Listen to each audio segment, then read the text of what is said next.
Salut tout le monde et bienvenue dans cette vidéo un peu spéciale où est-ce que j'ai une invitée avec moi. Donc, je présente Gabrielle, en fait, une astrologue amie avec moi.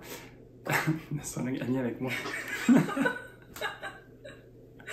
Une astrologue qui est mon amie, en fait, puis on a eu envie de discuter un peu d'un sujet astrologique qui est assez important. Puis ça fait plusieurs fois que j'en parle dans l'horoscope, tu sais, puis que ça s'en vient, c'est maintenant, en fait. Donc, c'est dans quelques semaines par rapport au moment que c'est enregistré. On enregistre le 1er avril à 13h42, heure de Montréal. Comme ça, on va pouvoir voir la carte. Et puis, dans le fond, ça va, cette conjonction qu'on va parler de Jupiter et Neptune. Donc, c'est une série, en fait, que j'ai envie de commencer. Je me jette dans l'eau un petit peu. Donc, c'est ça que je dis à Gabrielle avant qu'on enregistre. Je suis un petit peu nerveux de faire tout ça parce que c'est un peu différent de ce que je fais d'habitude, mais j'ai envie, justement, avec cette énergie bélier, de sortir de ma zone de confort, encore et toujours. Donc, me voici. Dans le fond, le but de ça, c'est de plonger un peu plus en profondeur sur certains aspects ou certaines notions ou certains points qui peuvent se passer en astrologie. Puis j'avais envie d'amener justement une perspective différente qui fait en sorte que on va plus en profondeur puis on est capable de voir ces sujets-là plus globalement, si je peux dire. Donc, comment j'ai rencontré Gabrielle? Bien, on s'est rencontrés justement pendant le moment où est-ce que Jupiter est entré pour la première fois en Poisson à l'été dernier. Donc, c'est vraiment un peu par un concours de circonstances que, pour moi, j'ai rencontré un paquet d'astrologues québécois qui œuvraient un peu de manière professionnelle ou amateur pour, dans le fond, comme créer une espèce de cercle ensemble. Et puis, aujourd'hui, on est rendu qu'on collabore et qu'on développe un peu notre pratique astrologique chacun de notre côté, mais parallèlement. Donc, Gabrielle, bienvenue. Je te laisserai t'introduire si tu as envie. Bien sûr, ben oui. Ben, en fait, juste pour rebondir aussi sur, c'est ça, l'été 2021, puis comme en fait, pour moi aussi, c'est drôle parce que ça a été... je suis comme rapparue, en fait, sur Instagram, puis j'avais laissé de côté mon compte Instagram pendant 6 mois, je pense, tu sais, pour finalement revenir avec aucune attente, puis finalement réaliser que tout d'un coup, comme de nulle part, en fait, est apparu plein d'astrologues émergents québécois, puis j'étais comme « Waouh! C'est vraiment cool, c'est ce que je recherchais depuis je sais pas combien de temps. » Donc, ouais, il y a comme un peu de magie, en fait, c'est ça, l'histoire de ces rencontres-là. Ben oui, ça j'allais dire, c'est la magie du poisson un petit peu, là, tu sais, qui nous fait découvrir quelque chose de plus, qu'on s'attendait pas aussi. Des fois, c'est vraiment intéressant. Il y a des connexions, c'est ça, un peu magiques comme ça. Ouais. Donc, d'abord, merci, Gabrielle, de m'avoir invité à ton podcast, ton premier épisode de ton show. Je trouve ça vraiment cool de pouvoir faire la première partie, une première partie avec toi. Puis, donc, c'est ça, moi, je m'appelle Gabrielle Pfalzgraf, je suis astrologue, alchimiste et artiste. Ma grande trinité, en fait, je suis soleil en poisson, lune en scorpion et ascendant lion. Donc, vous comprendrez que c'est un sujet très important pour moi, cette conjonction-là de Jupiter et Neptune en Poisson. Je sentais que en fait, c'est un sujet qui me passionne beaucoup, puis je ressens aussi déjà, en fait, les impacts au niveau personnel. Fait que, bref, je suis vraiment honorée de pouvoir en parler aujourd'hui. Je pratique, dans le fond, j'offre des consultations depuis 2018. J'ai commencé ma pratique professionnelle en 2018. Où c'est ça, j'ai rencontré toutes sortes de personnes en consultation pour leur parler de leur carte du ciel, de leur cycle, et aussi les accompagner en quelque sorte dans des processus alchimiques où je trouve justement mon astrologie est un peu un mélange en fait d'astro et d'alchimie. J'ai étudié entre autres l'astrologie évolutive et en parallèle aussi à ça l'alchimie que je pourrais peut-être vulgariser un peu plus tard dans notre podcast, notre échange, c'est ça. Voilà. Puis, donc, ouais, je pense que ça fait le tour, en fait, de ouais, bien, je trouve que c'est vrai que c'est intéressant, en fait, que ça soit avec toi que je prenne le temps d'étudier un peu plus ce transit-là, parce que tu as vraiment des placements prédominants en poisson déjà, mais aussi en eau. On partage chacun notre lune en scorpion, donc, tu sais, c'est quand même assez... intéressant de voir ça comme ça. Puis de mon côté aussi, moi j'ai le nœud nord en poisson. Donc tu sais, c'est vraiment en fait, c'est cette sortie de ma zone de confort, de parler du poisson, de me laisser baigner par ça. d'être un peu dans la foi cosmique du divin, tu sais. Alors, tu vas être servi aujourd'hui. Oui, c'est ça, j'ai choisi l'invité parfaite pour venir me parler de ça puis m'aider à faire tout ça. Aussi, un truc que je voulais noter, c'est que moi et Gabrielle, on ne fonctionne pas nécessairement de la même manière. Donc, elle vous a parlé qu'elle a une approche un peu alchimique, mais aussi en termes d'astrologie pure et dure, on travaille de manière différente. Et puis, moi, ça a été un questionnement pendant un moment, tu sais, de savoir qu'est-ce que je préférais ou comment est-ce que je voulais travailler. Mais de développer, en fait, ma relation avec Gabrielle, j'ai trouvé ça vraiment super intéressant, en fait, de voir comment les techniques peuvent se mélanger et puis comment est-ce qu'on peut vraiment se permettre d'avoir différents points de vue, se permettant de regarder les choses de manière différente. Donc, c'est même pas une question de qu'est-ce qui est mieux ou moins bon, tu sais. C'est vraiment une question de globalité. Fait que je trouvais ça super intéressant aussi de pouvoir apporter ces dimensions-là supplémentaires. Puis d'ailleurs, je pense que ça serait vraiment intéressant de peut-être plonger un peu plus tard dans l'alchimie, mais même peut-être faire un épisode là-dessus, qui sait, ça pourrait être intéressant. Il y a beaucoup de choses à dire, en tout cas. J'en doute pas.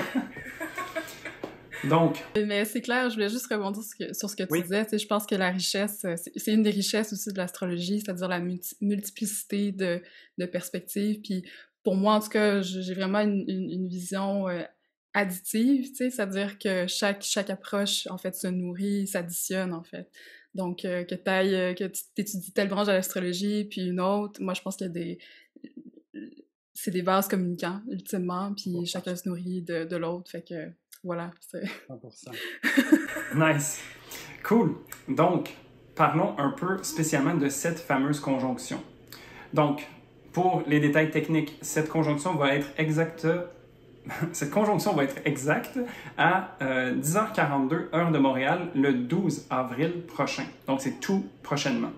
C'est un transit qui va se faire ressentir quand même, un peu comme Gabrielle disait, d'avance. Donc, si vous avez des placements en poisson ou en eau, peut-être que vous sentez déjà ce genre d'énergie-là se présenter à vous.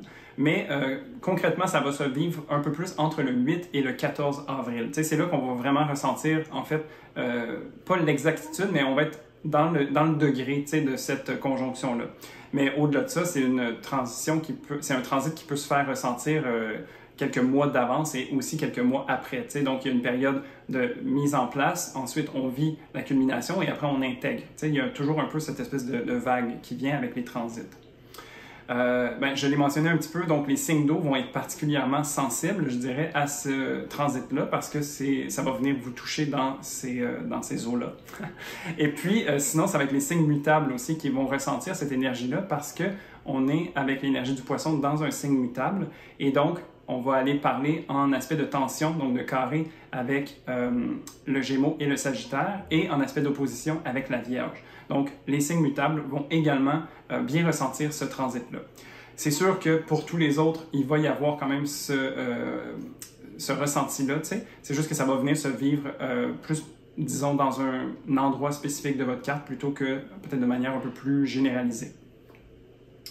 C'est un transit aussi qui est important parce que c'est le genre de transit qui n'arrive qu'une fois à tous les 13 ans environ.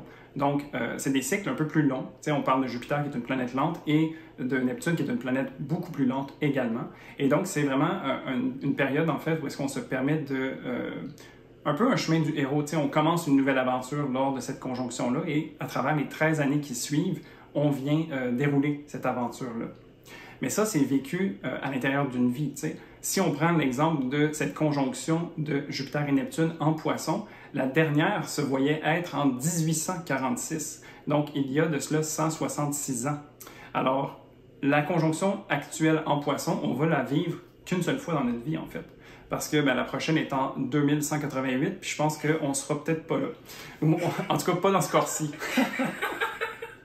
Oui, c'est ça. En fait, petite précision, c'est en 1856. Par contre, en 1846, c'est l'année, en fait, de la découverte de Neptune.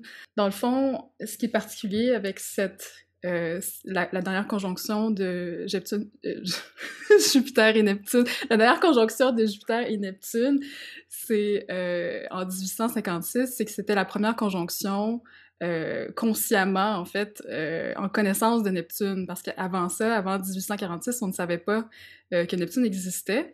Donc, il y a eu d'autres conjonctions, naturellement, mais on n'était pas conscient de ce cycle-là. Et ce qui est particulier avec 1856, c'est qu'on a vu, entre autres, l'émergence du spiritisme, des séances, de la médiumnité. Donc, on va parler de ça un petit peu plus tard, quand on va parler spécifiquement de comment est-ce que ça se tricote, si on veut, avec, en ce moment, en 2022, qu'est-ce qu'on peut, quelle hypothèse on peut tirer, en fait, de ce dernier cycle-là. Je trouve ça toujours intéressant, en fait, de savoir quand est-ce que les planètes qui sont au-delà de celles qui sont visibles à l'œil nu ont été découvertes, parce que j'ai vraiment l'impression que chacune d'entre elles vient être marquée de ce qu'elle représente, d'une certaine façon. Alors là, tu parles de spiritisme, de médiumnité, tout ça, dans un signe qui est spirituel comme celui du poisson, donc je trouve ça vraiment intéressant, en fait, de voir que on dirait que cette conjonction vient nous amener un éveil de conscience, en fait, t'sais. Puis peut-être une connexion nouvelle à l'invisible, tu sais. Donc, vraiment, c'est super intéressant. Fait que j'ai hâte de voir ce qui va se passer en 2188 sur ça, tu sais.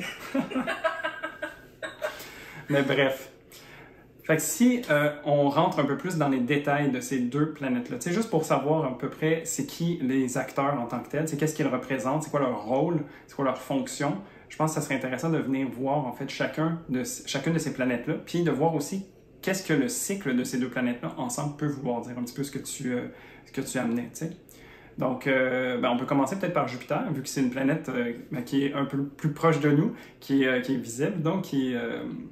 plus rapide aussi. Qui est plus rapide, tu sais, puis qui est quand même intéressante. C'est une des planètes, c'est qu'on dit bénéfique, une grande bénéfique du ciel, tu sais. Donc, Jupiter, c'est une planète vraiment qui nous veut du bien, qui nous amène à ouvrir nos horizons, qui nous amène à découvrir des choses, nous amener à l'aventure, tu sais. Elle est également en domicile dans le signe du poisson, donc de manière traditionnelle. Neptune, c'est le maître moderne du poisson, donc c'est également intéressant de constater ça, tu sais. Puis de voir vraiment comment est-ce que Jupiter, en fait, nous amène sur cette aventure-là, qui est le poisson, donc qui est la découverte de son cosmos intérieur, en fait, tu sais, comme de cet éveil de conscience. Donc oui, je sais pas si tu peux oui, je peux en parler aussi. Enchaîner là-dessus. Dans le fond, de manière générale, comment je perçois Jupiter, au-delà de Jupiter dans les signes, pour moi, Jupiter, d'une part, ça représente... Jupiter a une énergie amplificatrice, c'est-à-dire qui vient un peu comme un magnétophone, venir amplifier le son ou magnifier l'image. Donc, on associe aussi beaucoup, justement, le phénomène de croissance. Aussi, puis j'aime beaucoup penser à la croissance aussi dans des termes, en comparaison, par exemple, à Saturne, qui est plus un effet de contraction. Oui. Jupiter, contrairement, vient faire croître, un peu comme dans cette idée-là d'un arbre qui croît, qui a des anneaux de vie qui s'additionnent au fil du temps. Ouais. Jupiter aussi, c'est une énergie qui est quand même systémique, qui recherche à créer des systèmes, à faire du sens au travers de systèmes de logique et d'organisation. C'est pour ça que je l'associe entre autres aussi à l'organisation sociale, aussi à des groupes ou des réseaux communs, communautaires, ou encore à des réseaux professionnels, par exemple, les pairs, les gens tous les gens qui pratiquent l'astrologie, par exemple, ou l'ordre des architectes, par exemple. Ouais. Tout ça, ces organisations, c'est très jupitérien, dans le fond. Et aussi, si on personnifie Jupiter, je trouve que c'est vraiment... Jupiter incarne vraiment le rôle d'une part du sauveur, un peu comme le pompier, par exemple, ou littéralement le messie. Le messie, il y a aussi un rôle de gardien, je pense, un protecteur. Et aussi, c'est ça, ce rôle-là d'enseignant, de gourou, en quelque sorte. Et aussi d'explorateur. Ouais. D'aller... vraiment aussi avec le cycle avec Neptune en poisson, mais juste en fait Jupiter en poisson, je devrais dire. Au fil des années, traditionnellement, il y a une association aussi avec l'exploration maritime, hein, oui. La colonisation, le voyage par la mer, justement. Donc, les conquistadors et tout ça, bref, il y a comme une correspondance avec Jupiter et ces personnages-là dans l'histoire aussi. Je trouve ça intéressant parce que, tu sais, moi, Jupiter vient beaucoup faire écho aussi à à la foi, en fait, tu sais, comme à croire quelque chose qui n'est pas nécessairement perceptible. Puis dans l'exemple des gens qui seraient parti en bateau pour découvrir des nouveaux mondes, tu sais, c'est un peu ce jet de dés, en fait, de savoir comme est-ce qu'on va arriver quelque part, tu sais, est-ce que cette quête est folle, tu sais, mais on dirait que Jupiter a toujours cet enthousiasme et cette envie de nous amener justement à se dépasser soi-même, tu sais. Puis une chose aussi que je trouve qui est intéressant, j'ai appris ça j'ai appris ça dernièrement, je vais dire, là, tu sais, mais comme Jupiter, c'est une planète gazeuse, tu sais.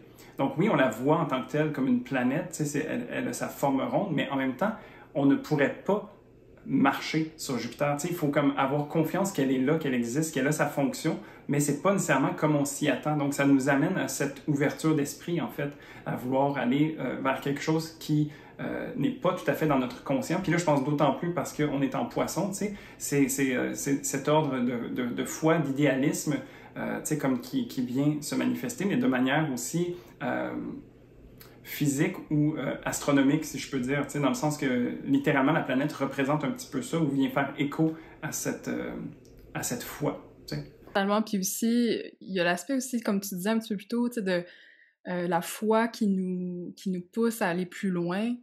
C'est pas pour rien que les gens qu'on pourrait dire jupitériens, en fait, c'est des grands leaders, puis des personnes très charismatiques qui ont une facilité, en fait, à, si on veut, gagner la faveur, en fait, des gens, puis les gens les mettent sur un piédestal, pour le meilleur et pour le pire, là. Tu sais, évidemment, il y a comme, il y a du bon et du mal dans tout ça. Mais bref, il y a comme vraiment ce rôle-là de leadership dans l'inconnu, face à l'inconnu aussi. Oui. Puis tu sais, cette idée de grandeur aussi, de grandiosité vient aussi pour moi avec Jupiter. Tu sais, on peut penser à Zeus aussi, tu sais, qui est comme un dieu assez important, tu sais, comme dans la mythologie grecque. Puis cette figure de proue, en fait. Puis en aspect, Jupiter vient toujours amplifier les choses, comme tu disais aussi, dans le bon comme dans le mauvais. Tu sais. Donc oui, ça peut nous aider à avoir le fil d'argent à travers certains défis qui peuvent se présenter à nous, mais ça peut aussi nous amener vers l'exagération et puis le débordement. T'sais, donc, je pense que c'est une planète qui a beaucoup de potentiel, en fait, puis que c'est à nous de voir comment est-ce qu'on vient naviguer avec les outils que ça vient nous apporter, en fait. Donc, je trouve ça intéressant aussi de ramener ça, quand tu parlais aussi de cette... je sais pas si c'est exactement comme ça que tu l'as dit, mais tu sais, comme d'ordre ou aussi, tu sais, comme de vertu, de morale, tu sais, d'organiser, en fait, une société ou un concept autour d'idées logiques, tu sais, puis de cet ordre, donc, et puis nous amène à dans le fond, trouver cet ordre-là, puis ça nous amène dans une autre sphère de pensée, tu sais, donc cette idée aussi de maître ou de professeur qui vient nous apprendre des connaissances, puis qui peut nous amener justement à réfléchir pour soi. Donc, à travers, en fait, l'archétype de Jupiter, moi, j'y vois beaucoup la puissance personnelle, tu sais, où est-ce qu'on peut se donner les outils et puis voir comment est-ce qu'on les utilise, tu sais. Donc, ça a beaucoup de potentiel, c'est très puissant. Puis, ben, c'est d'avoir le discernement, en fait, pour être capable d'être aligné sur ses valeurs à soi, sur ses vertus, sur sa façon de vouloir user de ses pouvoirs-là, tu sais, de cette puissance-là. C'est aussi... Jupiter est aussi associé à la vérité, la recherche de vérité et d'objectivité, en quelque sorte. Donc, autant au sens de vérité spirituelle, mais aussi de vérité de qu'est-ce qui fait loi dans l'univers, en quelque sorte, puis qu'est-ce qui est bon aussi, quand même, là. Il y a quand même cette idée-là de créer des systèmes bienveillant ou un ordre bienveillant qui permet la croissance et ainsi de suite. Mais c'est aussi dans son penchant plus, si on veut, négatif, il y a aussi l'aspect du confort avec Jupiter. Un Jupiter qui n'est plus justement dans la recherche de dépassement, mais plus dans la comment dire, la durabilité, conserver, c'est ça. Ouais.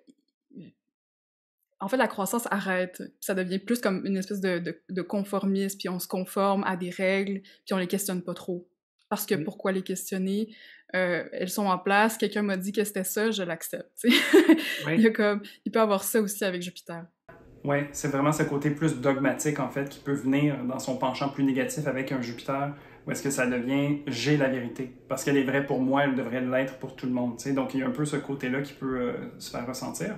Mais ce que je trouve qui est intéressant, c'est que, ben, tu sais, on parle de Jupiter qui est maître du Sagittaire et du Poisson. Et puis le rôle de Jupiter en Poisson, je trouve, c'est tout ce travail à l'intérieur aussi. Donc ce travail aussi, tu sais, de se re-questionner, de venir, en fait, tu sais, c'est la vérité à l'intérieur de soi.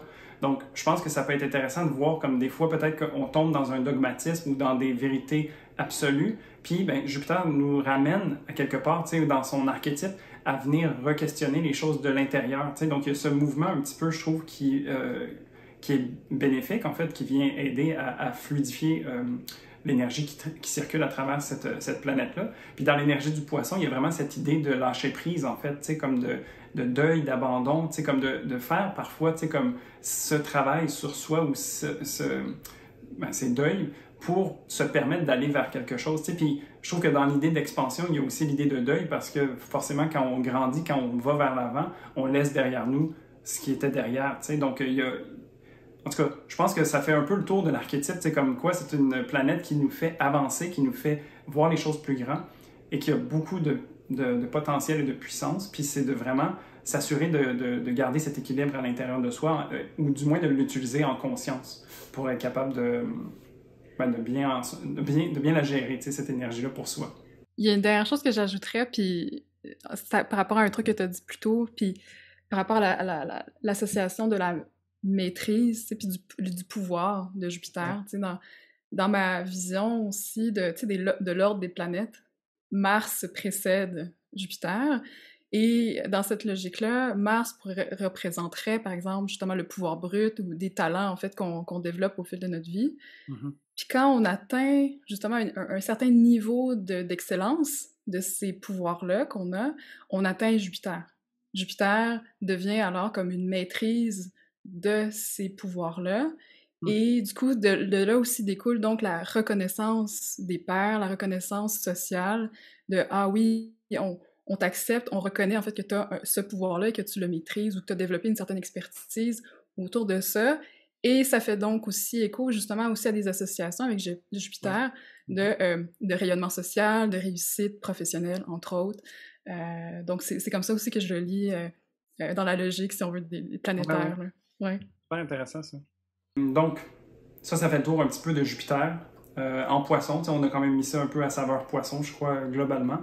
Si on va voir Neptune, donc Neptune, c'est une planète que moi j'utilise un peu moins, parce que je ne vais pas nécessairement l'utiliser en tant que telle ou personnellement. C'est une planète que je vois plus à un niveau générationnel, souvent, mais je viens l'utiliser dans ma pratique personnellement plutôt dans les aspects, qui va venir teinter en fait ou dynamiser, stimuler les autres planètes qui sont un peu plus personnelles.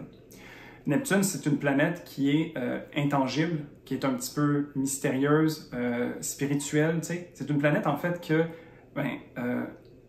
est-ce que c'est la première... Non, c'est pas la première planète après Saturne, c'est Uranus. Mais c'est une planète, comme qui fait écho, encore une fois, un peu à cette foi où est-ce qu'on a besoin de croire qu'elle existe parce qu'on n'est pas capable de la voir nécessairement à l'œil nu. Donc, il y a un peu cette idée de foi qui revient ici. Et puis, Neptune, pour moi, c'est une planète qui nous amène à la rêverie, à l'inspiration, puis à la créativité. Souvent, j'aimais bien cette phrase, c'est Neptune, c'est comme l'octave supérieure de Vénus. Donc, il y a une certaine finesse, il y a une certaine élévation aussi par rapport à toutes les notions qui viennent toucher à Vénus. Donc, c'est un petit peu dans ce sens-là que Neptune est, globalement. Qu'est-ce que toi t'en penses? J'imagine que tu l'aimes bien quand même, Neptune, toi. J'aime beaucoup Neptune, puis je suis 100% d'accord avec ce que tu as dit. Dans le fond, pour peut-être faire suite à ce que tu dis par rapport à Vénus, ce que je trouve intéressant dans cette vision-là de l'octave, que Neptune est l'octave supérieure de Vénus, c'est que une fois, en fait, qu'on réussit, Vénus, à être 100% présent dans nos sens, très perceptif au travers de notre vue, de notre toucher, réceptif donc à la réalité vénusienne, c'est conditionnel à atteindre donc les sens extrasensoriels de Neptune. C'est-à-dire que si on est absent, justement, juste de ressentir dans le présent qu'est-ce qui se passe autour de nous, dans notre corps, autour de notre corps, ben ça va être bien difficile, en fait, d'accéder justement au sens extrasensoriel de Neptune, au sixième sens. À la magie un petit peu qui découle de ça, en fait. C'est Exact. vraiment... Puis ouais. je pense que c'est là la beauté de l'association de l'octave avec Vénus. Après, de manière générale, comment je perçois aussi l'énergie de Neptune, puis comment je l'utilise aussi. Ben en fait, en termes généraux, dans mon analyse aussi de carte du ciel, j'inclus toutes les planètes. Et j'ai vraiment, j'ai vraiment cette croyance, si on veut, ou cette perception que tout le monde, en fait, peut incarner, en fait, même des planètes transpersonnelles. Mhm. Est-ce qu'il faut se mettre de la pression? Pas du tout, tu sais, il y a pas de rush non plus à incarner, tu sais, soi-disant, ces entités-là, mais il y a certaines personnes que, par défaut, c'est peut-être plus facile, entre autres parce qu'ils ont justement des aspects dans leur carte qui touchent, par exemple, mettons, je sais pas, Soleil conjoint Neptune, par exemple. Ben, naturellement, cette personne-là, elle a accès plus facilement à l'énergie neptunienne, puis il n'y a pas besoin de passer au travers d'un processus très long. Oui. Fait que, bref, ça pour dire que, pour moi, l'énergie neptunienne, en fait, c'est une énergie de dissolution, qui vient dissoudre, en fait, les impuretés, les limites. Et du coup, cette dissolution-là vient créer de la confusion. Oui. C'est-à-dire une fusion de soi avec tout le reste. Donc, c'est dur de voir qui on est, comprendre qui on est tout d'un coup. J'ai vécu, en fait, le transit justement de Neptune conjoint au Soleil. Et ça a été une période extrêmement magique et perturbante parce que, justement, plein je me définissais de certaines manières auparavant. Et là, tout d'un coup, si on veut, ces étiquettes-là, elles prenaient le bord, en fait. Elles faisaient plus aucun sens. Et j'étais dans un brouillard. Puis ça, d'ailleurs, c'est un autre, je pense, aspect très majeur, en fait, de Neptune. C'est cette notion-là d'être dans le brouillard, d'être dans l'inconnu. Mais ce processus-là, justement, de dissolution, de confusion, amène inévitablement à une forme d'abandon dans le sens de lâcher prise et Oui. de pouvoir accueillir en fait le sacré en soi et autour de soi. Oui. Il y a cette notion de confiance, j'ai l'impression, en fait, en plus grand que soi. T'sais.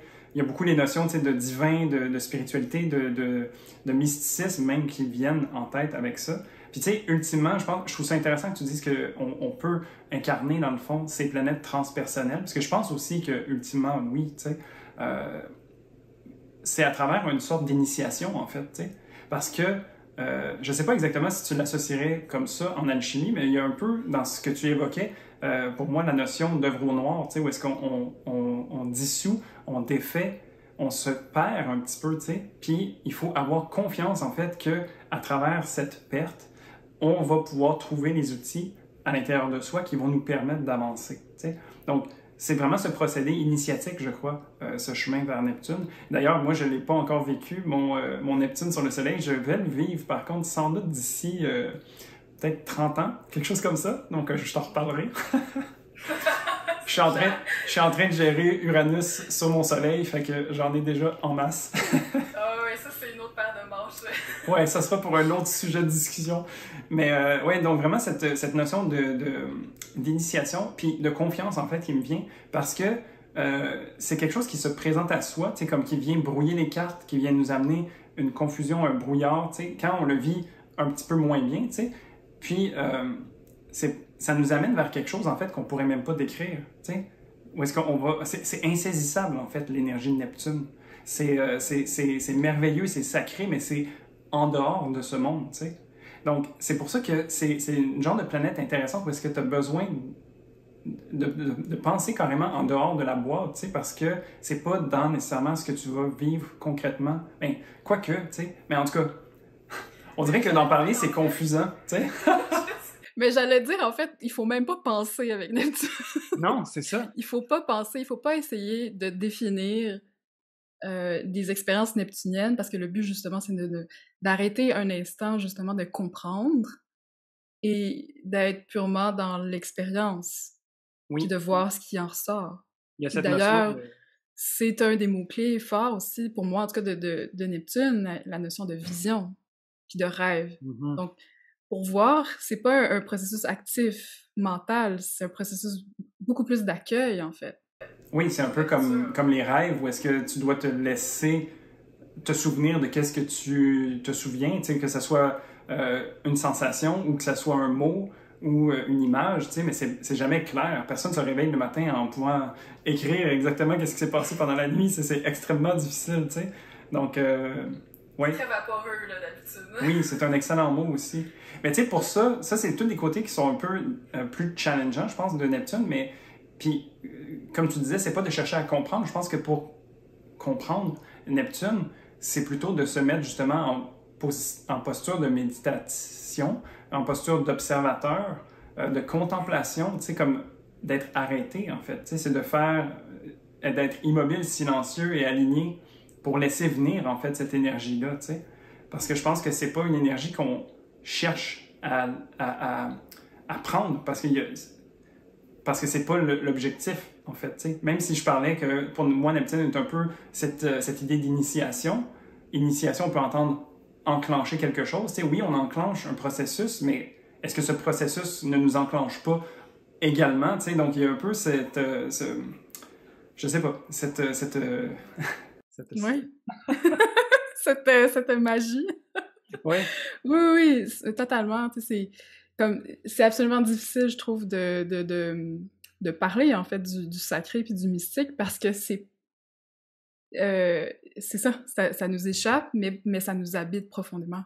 Puis on le sait, on le ressent, on le sait quand on est en contact, justement, avec de la magie ou un truc qui nous fait vibrer ou qui nous touche, en fait, profondément, mais qui, justement, qui est pas matériel, qui est pas... C'est pas comme ton chat, par exemple, que tu prends puis que tu caresses puis que tu ressens physiquement, tu sais, ça, c'est Vénus. Exact. La manière qu'on se fait toucher par le sacré, c'est pas au travers, donc, de sens concrets. Oui, puis ça ramène cette notion de discernement aussi, je trouve, parce que des mots-clés un peu plus négatifs qui tournent autour de Neptune, c'est l'illusion, l'ambiguïté, l'incertitude, l'évasion, la fuite. Tu sais, donc, on a besoin en fait de savoir, tu sais, comme de se poser la question, de revenir à soi, tu sais, comme puis de se poser la question de peut-être même que Jupiter vient nous aider ici à trouver cette maîtrise en soi ou ce discernement pour être capable de savoir qu'est-ce qui se présente devant soi. Parce que, tu sais, moi j'ai toujours en fait aussi l'image de Indiana Jones qui doit traverser une vallée, tu sais, puis qui doit avoir confiance qu'il y a un pont invisible qui se trouve devant lui, tu sais. S'il y pense, s'il hésite, le pont n'est pas là. Mais s'il a la foi, le pont va se matérialiser sous lui. Donc, il y a un peu cette notion, en fait, tu sais, puis à ce moment-là, tu sais, je vous dis pas d'aller traverser des falaises, mais dans le sens, tu sais, comme il faut avoir ce discernement-là pour soi, pour savoir, en fait, est-ce que c'est ce à quoi j'adhère, est-ce que c'est bénéfique pour moi, ultimement, est-ce que ce que je vois est vraiment ma vérité, d'une certaine façon, tu sais. Donc, Totalement. Je pense que si on pouvait créer un spectre avec Neptune, tu sais, avec, mettons, l'extrême l'aspect destructeur, tu sais, ça serait vraiment justement l'illusion totale, la fuite. Et d'un autre côté, par contre, justement, cette capacité-là d'aller dans l'inconnu parce qu'on a espoir. Parce qu'on a une forme de foi, mais pour moi, la foi, c'est en fait un synonyme d'espoir aussi. C'est d'avoir espoir que même si on ne sait pas en fait où est-ce qu'on s'enligne, ben, parce qu'on est en contact avec un rêve, avec notre espoir, ben, on continue malgré nous, même si le chemin est invisible. Oui, j'ai l'impression que ça vient nous donner en fait une direction. Tu sais, là, j'essaie de synthétiser un peu les deux, tu sais, puis je pense qu'on peut aller vers la conjonction éventuellement, tu sais, mais ça nous donne une direction dans laquelle s'enligner, sans nécessairement savoir que c'est la bonne, que c'est la destination, tu sais, genre juste, c'est une direction, puis de s'engager sur ce chemin-là, c'est peut-être un peu là le procédé initiatique que je proposais, tu sais, puis d'avoir confiance qu'en fait, ce sont des pas vers l'avant, peu importe où est-ce que cet avant-là va nous amener, tu sais. Donc, mais je pense que tu avais même une citation que tu trouvais intéressante pour venir encapsuler un petit peu. Oui, ben en fait, je voulais juste souligner, tu sais que Neptune est aussi associé à tout ce qui est inconscient, tu sais, c'est-à-dire qui est pas, ou par exemple l'océan, tu sais, qui recèle tellement en fait, de mystères encore pour nous, tu sais, Oui, puis et aussi donc l'espace. Donc tout c'est comme ces espaces-là qui vibrent beaucoup avec Neptune. Puis oui, 100%. en fait, j'avais en regardant, en fait, c'est ça, en recherchant un petit peu sur le cycle général de Jupiter et Neptune, je suis tombée en fait sur une citation de Dane Rudhyar, qui est un astrologue pionnier en fait en astrologie humaniste. Euh, et ben, je vais vous la lire parce que je la trouve très belle, puis je trouve qu'elle résume bien en fait ce que c'est. Mhm. Donc, le cycle Jupiter et Neptune ressemble beaucoup à un processus de marche. Tous les 13 ans, et encore plus encore tous les 166 ans, l'humanité devrait faire un pas en avant, même si infime. Elle devrait avoir une longueur d'avance sur notre ancien sens traditionnel, social, culturel et religieux des relations humaines. Malheureusement, une telle démarche a tendance à conduire, dans un premier temps, à la confusion, au désarroi, à la consternation, peut-être à un aveuglement temporaire et à une évasion panique vers le ventre de ce qui peut être considéré comme une institution ou une organisation religieuse sûre et familière. Donc là, on voit vraiment, en fait, justement, l'interaction entre Jupiter, qui représente, c'est ça, ces structures ou systèmes traditionnels, sociaux, sécurisants, et justement le brouillard neptunien de l'inconnu. Oui. Fait que, en résumé, tu sais, c'est que c'est un cycle de progrès. Mhm. Là, on a l'expansion jupitérienne qui fait face à l'inconnu, au mystère de Neptune. Lorsqu'ils se rencontrent, c'est un nouveau cycle donc de progrès qui commence. Puis selon le signe dans lequel ça se trouve, ben ça détermine vers quel terrain en fait cette exploration se produit. Comme on en a parlé déjà, en Poisson, c'est un progrès dans le domaine du mystique, du spirituel, et ben, en fait, pour continuer ce qu'on avait déjà dit un peu sur... ben ouais, que t'avais quelque chose à Non, non, rajouter, non, en fait, vas-y. Gabriel, là-dessus. Je suis comme dans ma lancée, là. Ben, ce que je trouvais intéressant aussi, c'est cette idée, tu sais, comme d'initiation, de progrès, tu sais, de vouloir aller vers plus. Donc, il y a cette notion de Jupiter qui vient nous amener sur un nouvel horizon, tu sais, un nouveau chemin. Puis, il y a toute la peur et le désarroi qui peut venir avec ça, tu sais, parce que, tu sais, ben, là, je pense à mon chemin de Compostelle que j'ai fait, tu sais, les premiers jours, c'est cool, t'es dans l'euphorie. Après ça, ça fait 30 jours que tu marches, puis que t'as mal aux pieds, puis que t'as tel truc qui est pas correct, puis tatata. Puis, il t'en reste encore 30 jours après, tu sais. Donc, tu as besoin d'avoir cette foi, cette confiance ou ce désir, en fait, de vouloir passer outre ces choses-là, tu sais. Puis, vers la fin, tu sais, quand il disait l'évasion panique vers le ventre, tu sais, c'est un peu aussi peut-être de se réfugier sous cette espèce de parapluie jupitérien, tu sais, qui vient peut-être se manifester comme en tant que maître ou gourou, tu sais, qui vient justement nous éclairer, nous dire c'est par ici, j'ai déjà fait le chemin, tu sais. Puis, ça nous ramène également au discernement interne de savoir comme, OK, est-ce que je fais confiance à cette personne? Est-ce que la vérité que cette personne-là m'amène est juste? Et puis, de voir comment, ultimement, est-ce qu'on a envie de se positionner par rapport à ce progrès qui est comme un peu en arrière-plan vécu par tout le monde, tu sais. Donc, il y a encore là l'idée de conformisme et de justesse, de droiture par rapport à ce qui résonne chez nous. Puis en tout cas, moi, il y a beaucoup la notion de puissance personnelle qui revient à travers tout ça, tu sais. Donc, l'éveil de conscience, puis voir où est-ce qu'on a envie de s'en aller avec ça. C'est-à-dire que face au brouillard, tu sais, de pas juste automatiquement chercher à se réfugier dans un groupe ou dans une vérité extérieure qui peut être sécurisante, mais qui ultimement, en fait, peut être nocive pour soi ou qui, en fait, n'encourage pas tout simplement une forme d'autonomie, Oui, justement, de réflexion, de quête de vérité, qu'est-ce qui est vrai pour soi, ainsi de suite. Ouais. 100%, je trouve l'autonomie, c'est un bon mot, en fait, pour... C'est peut-être une quête d'autonomie, en fait, tu sais, comme ce cycle-là qui peut nous amener justement à grandir, tu sais. Yes! Mhm. Ben, en tout cas, pour faire, juste voir un peu aussi, faire un petit plongeon dans le passé, puis voir, OK, dans le passé, qu'est-ce qui s'est produit lors de la dernière conjonction de Jupiter et Neptune en Poisson. Donc, comme on disait un petit peu plus tôt, c'était l'avènement, en fait, du spiritisme, des séances et de la médiumnité, mais dans le but, en fait, le but, entre autres, de ces expériences-là, ces expériences médiumniques, c'était aussi motivé par un désir de prouver que l'invisible existait Hmm. et que c'était possible d'avoir un contact réel avec, dans ce cas-ci, c'était les défunts, ou des esprits de l'au-delà. Fait qu'il y avait vraiment c'était vraiment propulsé par un désir de prouver que ça existait. Fait que là, on voit vraiment, en fait, je trouve, justement, Jupiter qui veut quand même rechercher, qui veut explorer ici l'invisible, mais aussi dans l'idée de trouver une vérité. Puis que Ouais. cette vérité-là, donc, devienne partagée, commune, en fait, parmi, en fait, le collectif. Donc, je trouvais ça vraiment beau puis intéressant euh, juste comme réalité, en fait, comme expérience. Puis, ce que ça me fait, puis en fait, auparavant aussi, avant ce cycle-là, je veux pas en parler très longtemps, mais comme je disais plus tôt aussi, c'est qu'il y a comme avec Jupiter en Poisson puis Neptune, il y avait toute cette notion-là de partir autrefois, la découverte des terres inconnues, Mhm. c'était l'équivalent neptunien, je pense, pour nous, avec l'exploration spatiale. Oui. Mhm. Puis, C'était, à leur échelle, ça, pour eux, c'était neptunien d'aller trouver, ben, en tout cas, du point de vue, évidemment, européen, là, on s'entend, là, mais que les Européens découvrent, par exemple, les Amériques, pour eux, c'était un rêve neptunien, trouver cette terre-là, puis s'y rendre en bateau.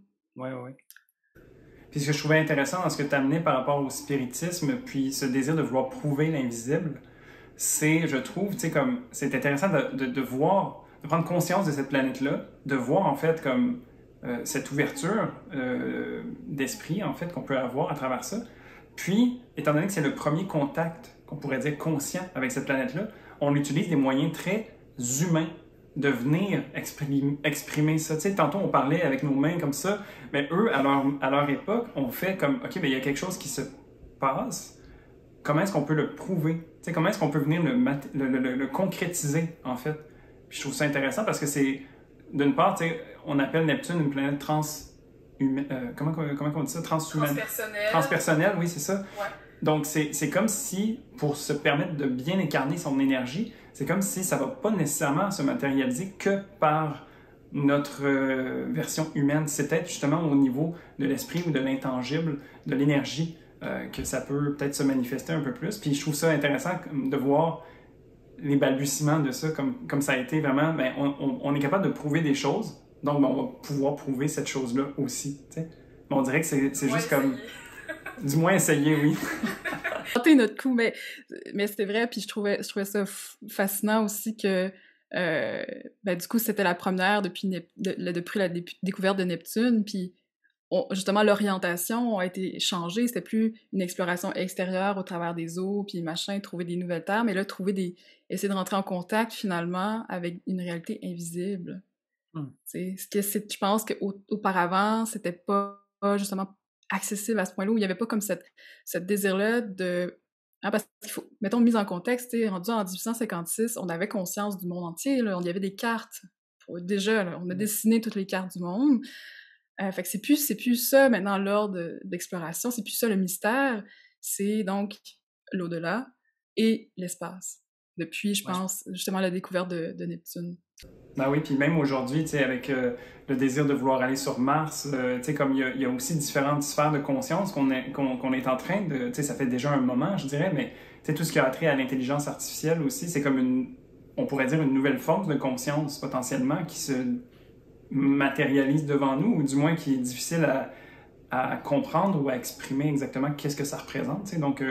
je pense que c'est sûr que là, on n'a peut-être pas le recul nécessaire pour exprimer comme, qu'est-ce que ça va vouloir dire ou qu'est-ce que c'est aujourd'hui, mais on est quand même capable de voir, je pense, un peu comme certains indices de qu'est-ce qui se présente ici. C'est ça, on avait des petites hypothèses. Et moi, de mon côté, je vois que ça va... Je pense qu'il va y avoir un intérêt, il y a un intérêt en tout cas pour explorer déjà davantage, en fait, justement, la dimension spirituelle de la réalité, mais dans un angle quand même scientifique. Fait que toujours avec Jupiter, tu sais, donc j'imagine qu'il va y avoir beaucoup de poussées au niveau justement de la recherche neurologique, hein, comprendre le cerveau, mais comprendre la conscience dans le cerveau. Tu sais, on comprend à peine encore qu'est-ce qui se passe, le phénomène de la conscience dans le cerveau, donc je pense qu'il va y avoir beaucoup d'attention à ça. Et aussi donc l'exploration des océans, l'exploration spatiale. Je pense qu'il va y avoir une continuité aussi dans l'exploration de la mort, de comprendre la mort, mais peut-être à un niveau plus, je sais pas, cellulaire, ou peut-être que ça va continuer aussi dans la branche de médiumnité, c'est possible. Ouais. Ou du moins comprendre, c'est quoi, comment justement ces sens-là, les sens extrasensoriels, comment les observer, en fait, au niveau scientifique, tu sais, parce que maintenant, on a la technologie pour observer justement les ondes, les fréquences cérébrales, machin. Donc, je pense qu'il va y avoir beaucoup de recherches à ce niveau-là dans les prochaines années, prochains cycles. Ouais. Puis je pense aussi, tu sais, comme juste au contexte global depuis, tu sais, les 2 dernières années dans lesquelles on est, ça nous a amené à ce recentrement sur soi d'une certaine manière, ou tu sais, comme où est-ce que on a pris comme je veux dire une pause, tu sais, globale, tu sais, d'une certaine façon, il y a eu définitivement une période choc ou tampon, tu sais. Puis c'est de voir aussi comment est-ce que se permettant de connecter avec soi, puis n'ayant plus autant de stimulation externe, comment est-ce qu'on vient trouver sa vérité, comment est-ce qu'on vient reconnecter à soi, tu sais. Puis là, j'en ai fait mention plusieurs fois, moi, mais tu sais, comme j'ai vraiment l'impression qu'il y a une expansion de conscience qui peut se préparer ou qui peut se faire ressentir, justement parce que, ben, on est porté à s'explorer de manière différente, on est porté à voir aussi le monde de façon différente, tu sais. Je pense qu'il y a tu sais, comme, je me rappelle, il y a 2 ans, on parlait de la nouvelle normalité, mais là, tu sais, comme, je pense que on est même rendu au-delà un peu de ce sujet-là, tu sais, on est comme dans un autre univers, si je peux dire, tu sais, donc ça va être intéressant de voir ça se développer, tu sais, puis ben, aussi, tu sais, pour moi, c'est la prise de puissance personnelle, parce que, justement, les choses changent, comment est-ce que toi, tu vas finir par évoluer à travers tout ça, tu sais, donc moi, c'est un petit peu à ce niveau-là.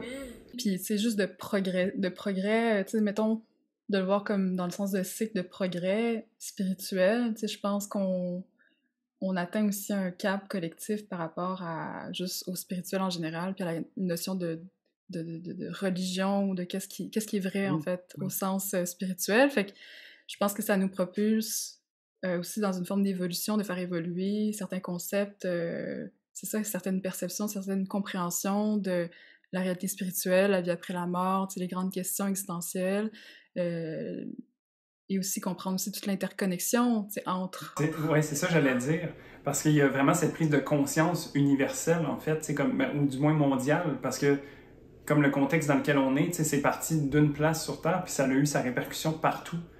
Donc, c'est intéressant de voir cette interconnectivité-là, puis je pense que c'est une des premières fois où est-ce qu'on a vraiment, du moins de mon vécu, comme eu cette espèce d'impact global, tu sais. Fait que je pense que c'est aussi synonyme de cette ouverture, qui vient un peu comme on a décrit avec Jupiter et Neptune, avec son lot de bons et de plus challengeants, tu sais. Donc, c'est un peu cette boîte, je pense, qu'on est en train d'ouvrir.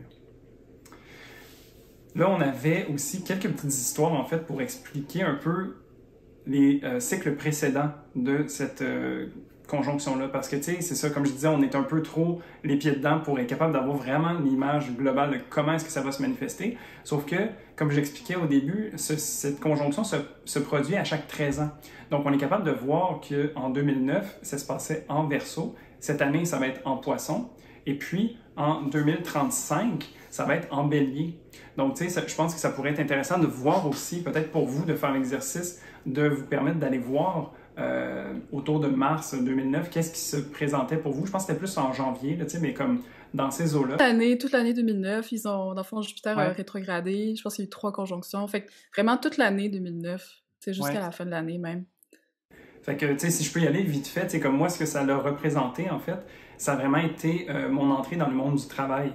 Parce que moi, il y a 13 ans maintenant, en tout cas en 2009, j'étais nouvellement employé dans ma compagnie de jeux vidéo, tu sais, puis je me lançais après des études, puis tout ça, dans cette carrière-là, tu sais. Donc, ça a vraiment été pour moi ce début de ma carrière professionnelle, qui était une carrière de rêve, en fait. J'ai rêvé à ça depuis que j'avais 12 ans, de faire des jeux vidéo, tu sais, puis de concrétiser ce rêve-là, j'en revenais pas à cette époque-là, tu sais. J'avais 21 ans, puis j'étais un designer de jeux vidéo. J'en revenais pas, tu sais. Puis, tu sais, comment ça s'est manifesté, c'est que cette conjonction a eu lieu dans ma maison 2, donc qui faisait écho à mes ressources, à mon revenu, tu sais. Donc, il y a vraiment un côté très monétaire, très aussi au niveau de mes habiletés, puis comment est-ce que j'utilise les talents que j'ai pour générer de l'argent, tu sais, ou générer un revenu, ou créer une possession, tu sais, genre de venir matérialiser ça.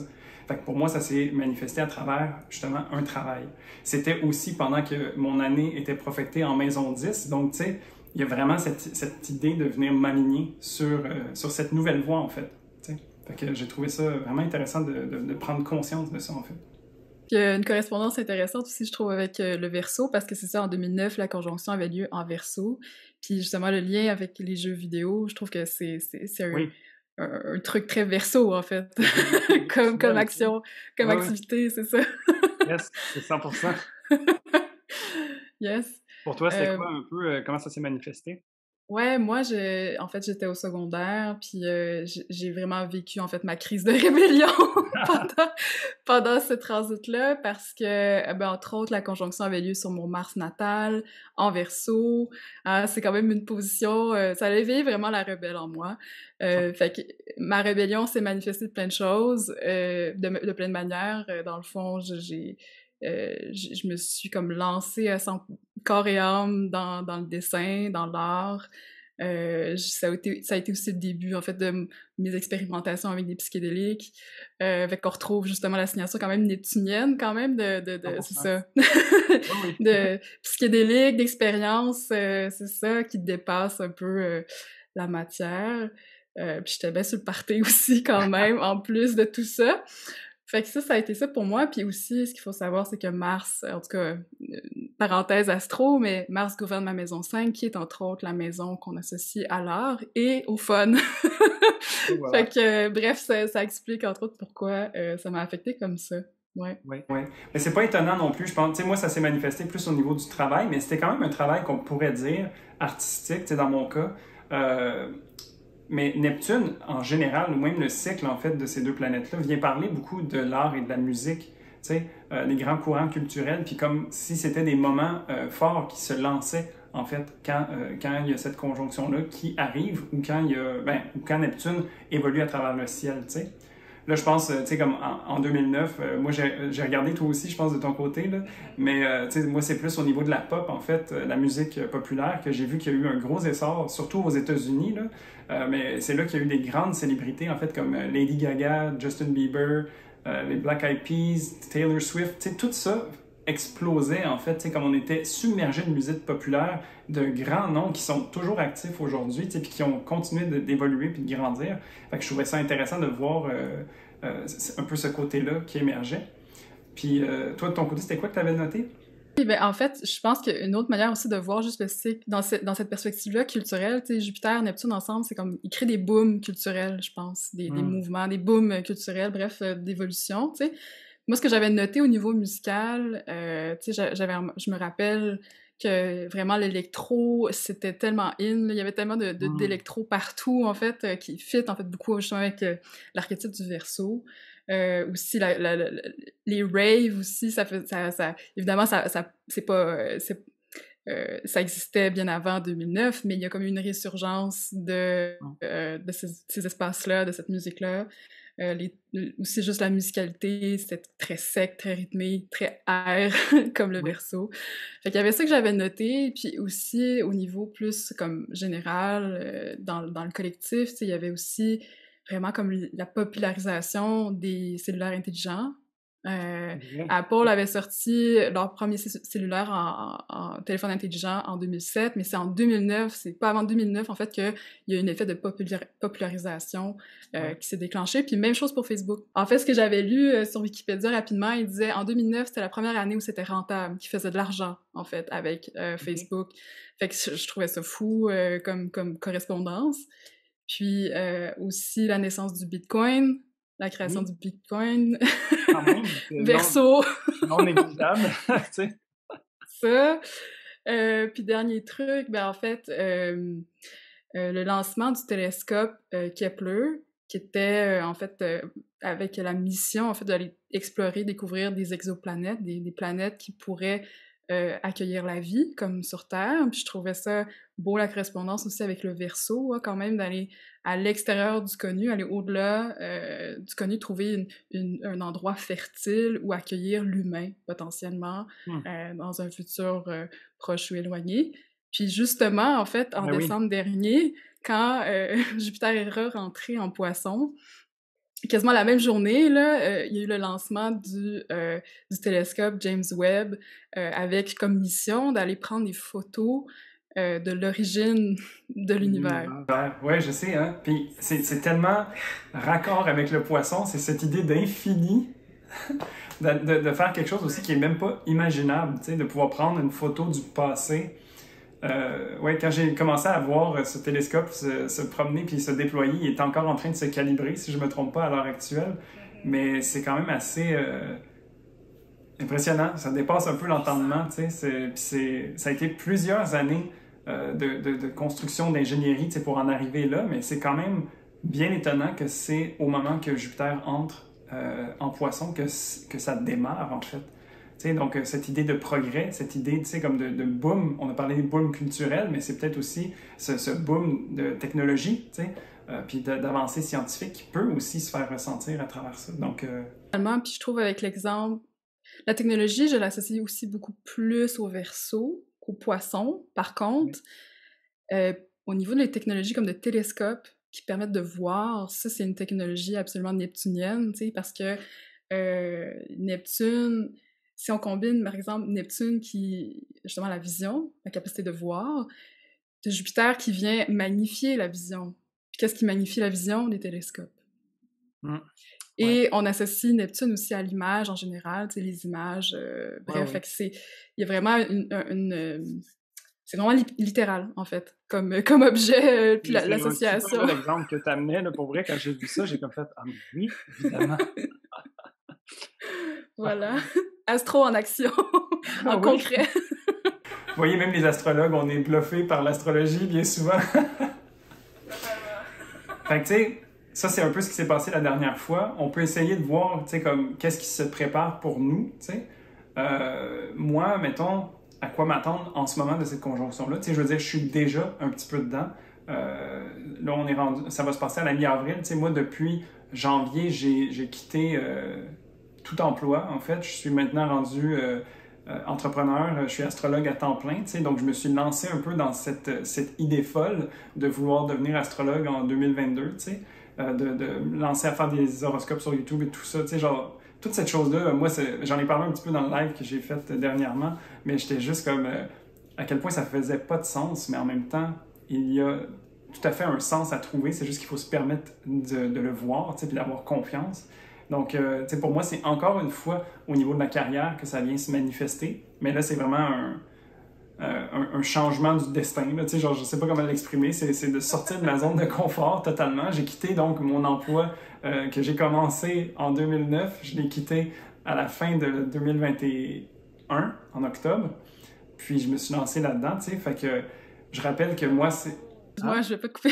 J'allais dire, c'est vraiment beau parce qu'on voit vraiment, en fait, justement, le cycle, en fait. Tu as vécu un cycle. Oui, j'avais besoin de faire tout ce cheminement-là pour aller chercher, en fait, ces outils à l'intérieur de moi. Tu sais, comme un peu ce chemin du héros que j'exprimais tout à l'heure, tu sais, qui doit faire toutes ces étapes pour se lancer dans une nouvelle aventure. Puis c'est comme ça que moi, ça vient se manifester, tu sais. Puis cette idée de sortir de ma zone de confort, donc de sortir, tu sais, de ma structure, de mon salaire, de mes avantages sociaux, tu sais, de tout ça, de mon CDI, machin, ça fait en sorte, tu sais, que je réponds beaucoup à mon nœud nord, en fait, qui est à 1 degré de cette conjonction-là, tu sais, donc qui m'amène vers vers mon destin, vers mon dharma, tu sais, vers un peu ce que je suis venu expérimenter dans cette vie-ci, tu sais, donc j'ai pas nécessairement l'audace de dire que j'étais né pour devenir astrologue, mais comme je disais tantôt, c'est, je crois, certains pas qui vont m'amener ultimement dans la bonne direction pour moi, que ce soit de rester astrologue toute ma vie ou que l'astrologie a été une porte d'entrée pour autre chose. Il y a un peu cette idée, encore une fois, intangible qui me frappe puis qui me propose d'avoir confiance, en fait, puis d'oser. Alors, c'est un petit peu comme ça. Puis, ben, tu sais, les choses étant bien faites, je suis également dans une année prophétée en maison 10. Donc, tu sais, tout est dans tout. Et puis, pour moi, ben, vraiment, à date, c'est de cet ordre-là que Jupiter vient se manifester, tu sais. Donc, c'est un petit peu ça pour moi. Pour toi, il y a comme un double... comment dire, double inconnu, double progrès à cause de ton nœud nord. Il y a comme en plus cette notion-là de t'as jamais fait ça. En plus. C'est sans filet. Tu sais, c'est comme... voilà. Wow, c'est beau. Ouais. Euh, Dans mon cas, la conjonction va avoir lieu près de ma ma Vénus natale, en maison 9. Et comment je le vois, en fait, je le vois comme une renaissance au niveau de l'art, de la place de l'art dans ma vie. Parce que, bon, depuis ma rébellion en 2009, j'ai fait tout un parcours, en fait, au niveau artistique. J'ai fait des études supérieures en art pour finalement me rebeller une deuxième fois, puis ne pas être frustrée, en fait, un peu avec le monde de l'art puis de l'institution artistique, puis de revenir finalement à une création que je fais plus pour moi, personnelle. Mais là, on dirait que je me sens finalement prête, en fait, à réémerger faire réémerger l'art dans ma vie. Donc, je Hmm. sais pas trop comment ça va avoir, quelle forme que ça va avoir dans les prochaines années, mais vraiment, je le ressens tel le poisson, tu sais, l'énergie du poisson comme un appel que j'ai de la misère encore à rationaliser, à concrètement, tu sais, planifier. Puis j'ai envie de dire que c'est normal, tu sais, parce qu'on est tellement Ouais. au début, justement, de ce cycle-là. Mais tout ce qui est clair, en tout cas, c'est les désirs que je ressens, justement, en lien avec la création. Et puis parmi ces créations-là aussi, ben, il y a des rapports aussi avec le professionnel. J'aimerais beaucoup créer, en fait, de plus en plus, en tout cas, des formations, ou en tout cas, des premiers enseignements autour de l'astro. Fait que, Mhm. bref, tout ça mijote Oui, c'est actuellement. ça. On dirait que pour toi, ce cycle-là vient euh, te donner un message, te souffler quelque chose à l'oreille, tu sais, sans que ça soit trop précis, pour que tu puisses, après ça, tu sais, comme user vraiment de tes capacités, de ta créativité pour venir manifester ce que tu as envie de voir, tu sais, comme, donc c'est vraiment cet appel, tu sais, cette inspiration de Neptune, Jupiter qui fait juste comme genre briller au loin puis te donner une idée que tu vas venir concrétiser à travers le matériel. Je trouve ça vraiment inspirant, intéressant. Vraiment, tu sais, je pense qu'il y a une autre analogie, tu sais, pour représenter un peu, justement, Jupiter et Neptune, c'est comme l'espèce de butte devant toi, tu sais, comme t'es dans un champ, puis tu vois une butte, mais c'est pas clair, tu sais, il y a du brouillard, mais tu sens juste vraiment l'appel d'aller en haut, puis de voir qu'est-ce Mm. qui se passe, là, tu sais. Oui, exact. C'est excitant, c'est invitant, puis en même temps, ça peut faire peur parce que, ben, t'abandonnes, en fait, finalement, d'où tu viens pour Oui, aller, justement, dans ce nouvel espace. Ouais. exact. Tu sens encore un petit peu la rébellion ou tu es peut-être un peu plus tempéré à ce niveau? Non, c'est ça, c'est moins rebelle, en fait, justement, à cause à cause que c'est en poisson, puis pas en verso, puis que c'est pas mon Mars, justement, je le sens beaucoup plus en douceur, je te dirais. C'est Ah, beaucoup ok, plus smooth, intéressant. Oui. parce que, ben, j'ai Vénus en poisson, tu sais, qui est quand même une position exaltée pour Vénus, puis bref, en général aussi, mon Mars est pas mal plus challengé dans ma carte que ma Vénus, Oui. qui, à l'inverse, ça coule de source pas mal. Fait que, Bon, ouais, c'est beaucoup ça plus... prenait ça prenait ce dérangement pour amener vers plus de douceur, peut-être. Je sais pas. Exact. En tout cas, c'est ce qui faisait du sens pour moi, semble-t-il. Puis tu sais, je pense on peut peut-être juste glisser sur la prochaine, tu sais, celle qui est encore plus intangible pour nous parce qu'on n'est pas là du tout encore. Mais la prochaine conjonction de Jupiter-Neptune va donc se faire en Bélier. Puis j'ai l'impression qu'ultimement, l'ouverture qu'on est en train d'avoir ici, tu sais, ce désir d'avancer vers cette butte, ce désir de pas trop savoir comment gérer ça, tu sais, puis d'avoir confiance, tu sais, de suivre son chemin, d'une certaine façon, va peut-être venir se concrétiser en fait dans l'énergie du bélier prochaine, ben, dans 13 ans, tu sais, qui va venir justement mettre en terre, va venir initier peut-être ces projets-là. Peut-être que c'est une période un peu qu'on pourrait dire d'exploration ou tu sais comme de... Tu sais, le poisson, c'est le dernier signe du zodiaque, donc j'y associe toujours un peu ce lâcher-prise, se défaire de choses qui ne servent plus, tu sais, se dépouiller, tu sais, d'une certaine façon, pour se permettre de partir avec fougue puis de façon fulgurante dans le passage de cette conjonction en bélier. Fait que, je pense que ça pourrait être intéressant de voir comment est-ce qu'on va agir peut-être face à ces rêves qu'on est en train de chatouiller en ce moment. La manière que je le voyais aussi, c'est que là, on termine un cycle de 13 ans, tu sais, veux pas, qui était en verso. Puis dans les 13 dernières années, on a vu une explosion Mm-hmm. de progrès au niveau technologique, au niveau social, de connectivité avec les autres, de l'information et tout ça. Puis là, on commence un nouveau cycle de 13 ans, mais là, qui représente donc une explosion de recherche et de découverte au niveau du poisson, donc spirituel, émotionnel aussi.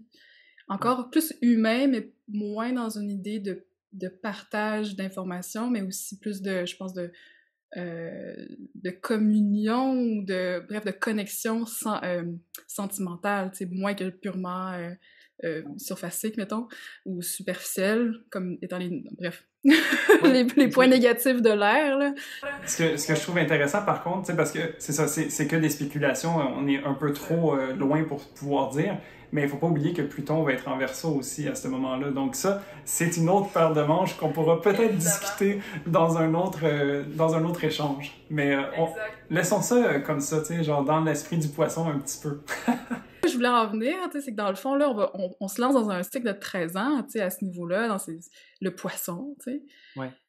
Et là, tout ce qui a été rêvé, expérimenté, connu et relâché, si on veut, dans le cycle du poisson, on va rentrer dans le cycle du bélier où là, c'est comme, OK, maintenant, c'est nécessaire d'agir.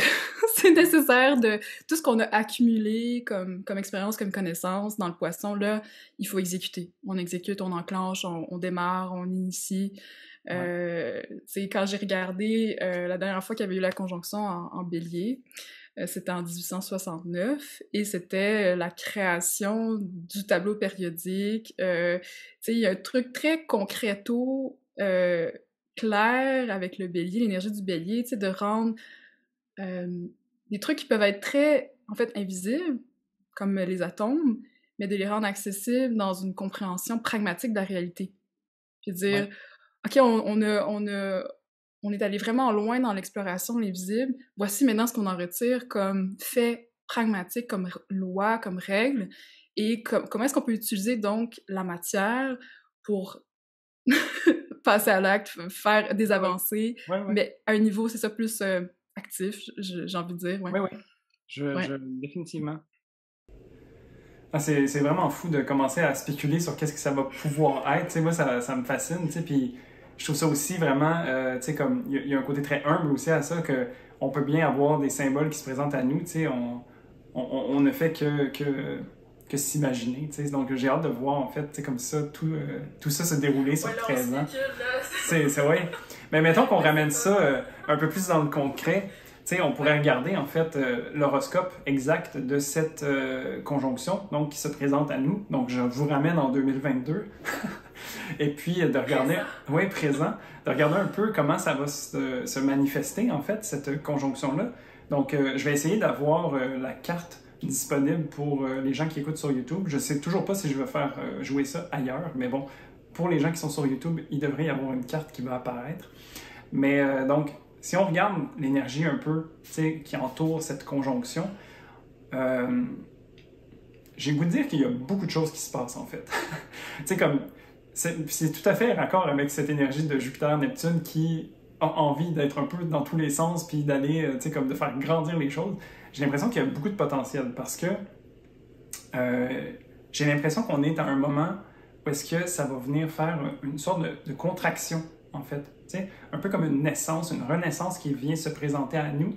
Et puis, de manière symbolique ou tangible, j'ai le goût de dire, on dirait qu'il y a comme une tension, un resserrement qui vient se faire ressentir, oserais-je dire, une crise peut-être, qui nous amène à s'ouvrir à des nouvelles réalités, à des nouvelles possibilités, de saisir les opportunités qui vont en découler et puis de grandir. Ultimement, une crise, c'est un moment de changement qui nous amène à passer d'un état à un autre. Donc, je pense que ça pourrait être intéressant de regarder. Il y a quelques signatures, quelques transits, en fait, qui sont vraiment plus prédominants que d'autres. C'est sûr qu'on ne va pas aller dans chaque petit transit parce que, par exemple, la Lune va bouger extrêmement rapidement par rapport à l'étendue de cette conjonction-là.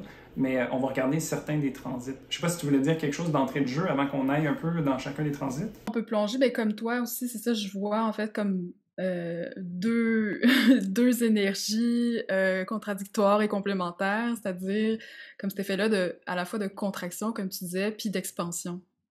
Ouais.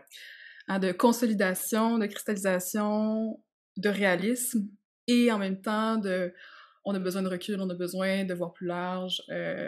Bref, c'est comme les deux en simultané, presque.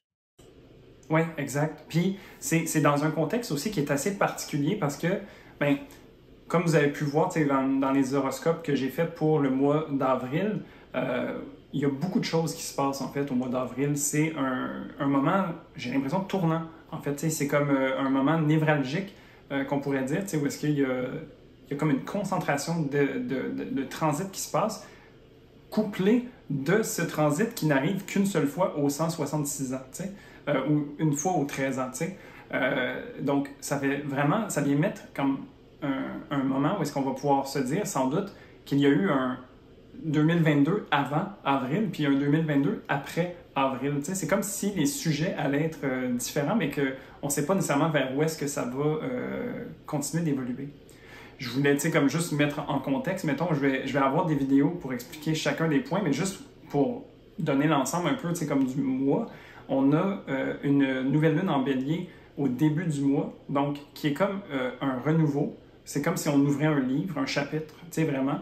Puis on est dans l'énergie du feu, donc on peut s'imaginer un beau livre en feu, comme qui nous amène à un paquet de potentialités, mais aussi à beaucoup d'énergie, surtout si on compare à la vibe qu'on a eue, comme dans les premiers mois de 2022, c'était beaucoup plus lourd, beaucoup plus dense, puis c'était un peu difficile de savoir justement où est-ce qu'on s'en allait. Il y avait la fatigue aussi qui s'accumulait.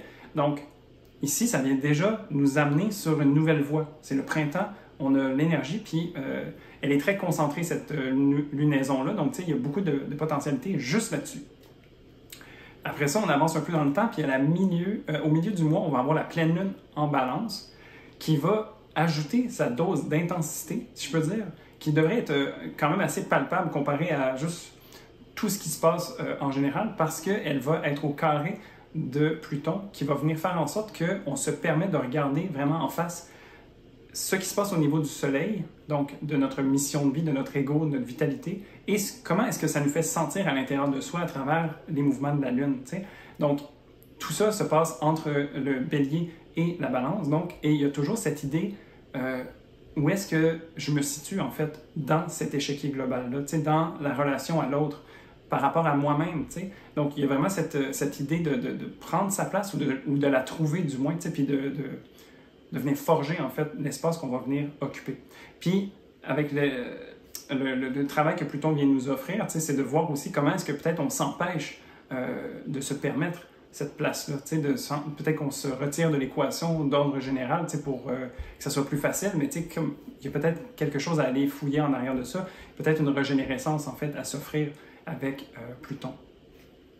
Donc, ça c'est la deuxième chose. Et la dernière, c'est qu'on rentre dans la saison des éclipses le 30 avril, donc 2 semaines après la conjonction de Jupiter et Neptune. Ici, c'est l'ouverture d'un autre livre, on dirait, qui est également potentiellement en feu, celui-là, mais néanmoins, il va être très énergique, en fait, très potentiellement chaotique aussi. Parce que l'énergie des éclipses est toujours un peu de cet ordre-là, où est-ce que c'est généralement déconseillé de manifester parce que ça peut aller un peu dans tous les sens. T'sais. Ce sont des moments clés de l'année, en général, où est-ce qu'il y a des événements forts qui peuvent se manifester. Là, c'est pas pour faire peur à personne, c'est juste que c'est des événements qui sont plus notables. T'sais, on est capable de dire comme « Ah oui, c'est ça qui s'est passé. » Que ce soit à un niveau mondial ou à un niveau de vie, dépendamment de notre carte, ça vient se manifester de façon assez tangible. Puis là, ça va être une éclipse en taureau, d'autant plus, avec le nœud nord et avec Uranus qui sont pas loin. Donc, je veux dire, il faut se préparer peut-être à vivre une certaine instabilité et trouver sa stabilité à travers l'instabilité. Je sais pas, comme c'est un petit peu ça que ça m'évoque, cette fin de mois. Ouais. Comment je le vois, en fait, c'est que c'est, comme tu dis, c'est un mois extrêmement chargé. Probablement un des plus chargés de 2022. Oui. Donc, c'est normal que ça soit intense pour tout le monde. Et comment je le vois aussi, c'est que c'est comme... on dirait comme un moment temporel où, comme des poupées russes, dans le fond, Oui. plein de cycles qui s'emboîtent l'un dans les autres, plein de débuts et de fins de cycles qui s'emboîtent systématiquement là, en ce moment. Donc, c'est vraiment un mois de point tournant à plein niveau, autant des cycles à court terme, quand je dis court terme, c'est peut-être 2 ans, et des cycles à très long terme, incluant donc le cycle de Jupiter et Neptune. Donc, si on regarde, ça donne vraiment un peu l'image globale, en fait, de ce qui entoure, en fait, cette conjonction-là, tu sais. Puis, il y a d'autres événements qui se passent, tu sais, évidemment, il y a la guerre en Ukraine. Je sais que pour mes auditeurs français et françaises, il y a les élections qui sont dans ce moment-là aussi. Et puis, à un niveau global aussi, il y a quand même l'économie qui vient être pas mal impactée, tu sais, à travers que ce soit l'inflation, la rupture de la chaîne de production, tu sais, ou même, je sais pas si c'est partout, mais ici, il y a quand même eu une bulle immobilière aussi, tu sais, donc c'est sûr que c'est pas des sujets dans lesquels on est des professionnels, tu sais, c'est juste qu'on peut constater, en fait, qu'on peut observer qu'il y a ce genre de choses-là qui se passent aussi un peu autour de cette conjonction-là, tu sais, qui viennent ajouter un peu le climat ou la météo autour de cette conjonction, tu sais. Puis si on va voir, en fait, les transits qui sont peut-être signatures de cette conjonction, il y en a deux vraiment qui ressortent. On a donc Jupiter et Neptune, évidemment, qui sont en conjonction, mais qui viennent faire des aspects au nœud nord. Et on a Mars et Saturne aussi, qui viennent travailler de pair. Ça va arriver un peu avant, donc je pense que ça va faire partie du mix, puis c'est toujours actif d'une certaine façon pendant le moment de la conjonction, tu sais. Mais on va essayer de voir un petit peu en détail qu'est-ce que ces deux transits-là veulent dire exactement. Oui, ben je pense que déjà, en fait, comment je le perçois, c'est comme deux camps. Puis comme on disait plus tôt, c'est vraiment pour ça, en fait, qu'il y a comme cet effet-là de contradiction entre justement la contraction puis l'inflation, ou en tout cas l'expansion. Justement, tu sais, d'une part, on a Jupiter et Neptune qui représentent un peu comme cette recherche justement de soulagement, je pense, puis de vouloir se tourner vers l'avenir, puis de vouloir comme progresser, en fait, puis de passer à autre chose, continuer, aller de l'avant, malgré justement les 2 dernières années, par exemple, de pandémie, quoi que ce soit, tout ce qui s'est passé, dans le fond, pendant les dernières années. Et ce que je trouve intéressant, justement, avec ce nouveau cycle-là, c'est qu'ils font un sextile au nœud nord et un trigone au nœud sud. Donc, je trouve ça intéressant parce que c'est pas juste une lubie, là, c'est pas juste, comment dire, c'est pas une illusion, ce contact-là, quand même, avec ces rêves-là futuristes. Je pense qu'il y a vraiment un beau potentiel, justement, de progrès aligné avec le dharma, le nœud nord, et qui est supporté aussi par des actions précédentes, même si c'était dur de le voir actuellement.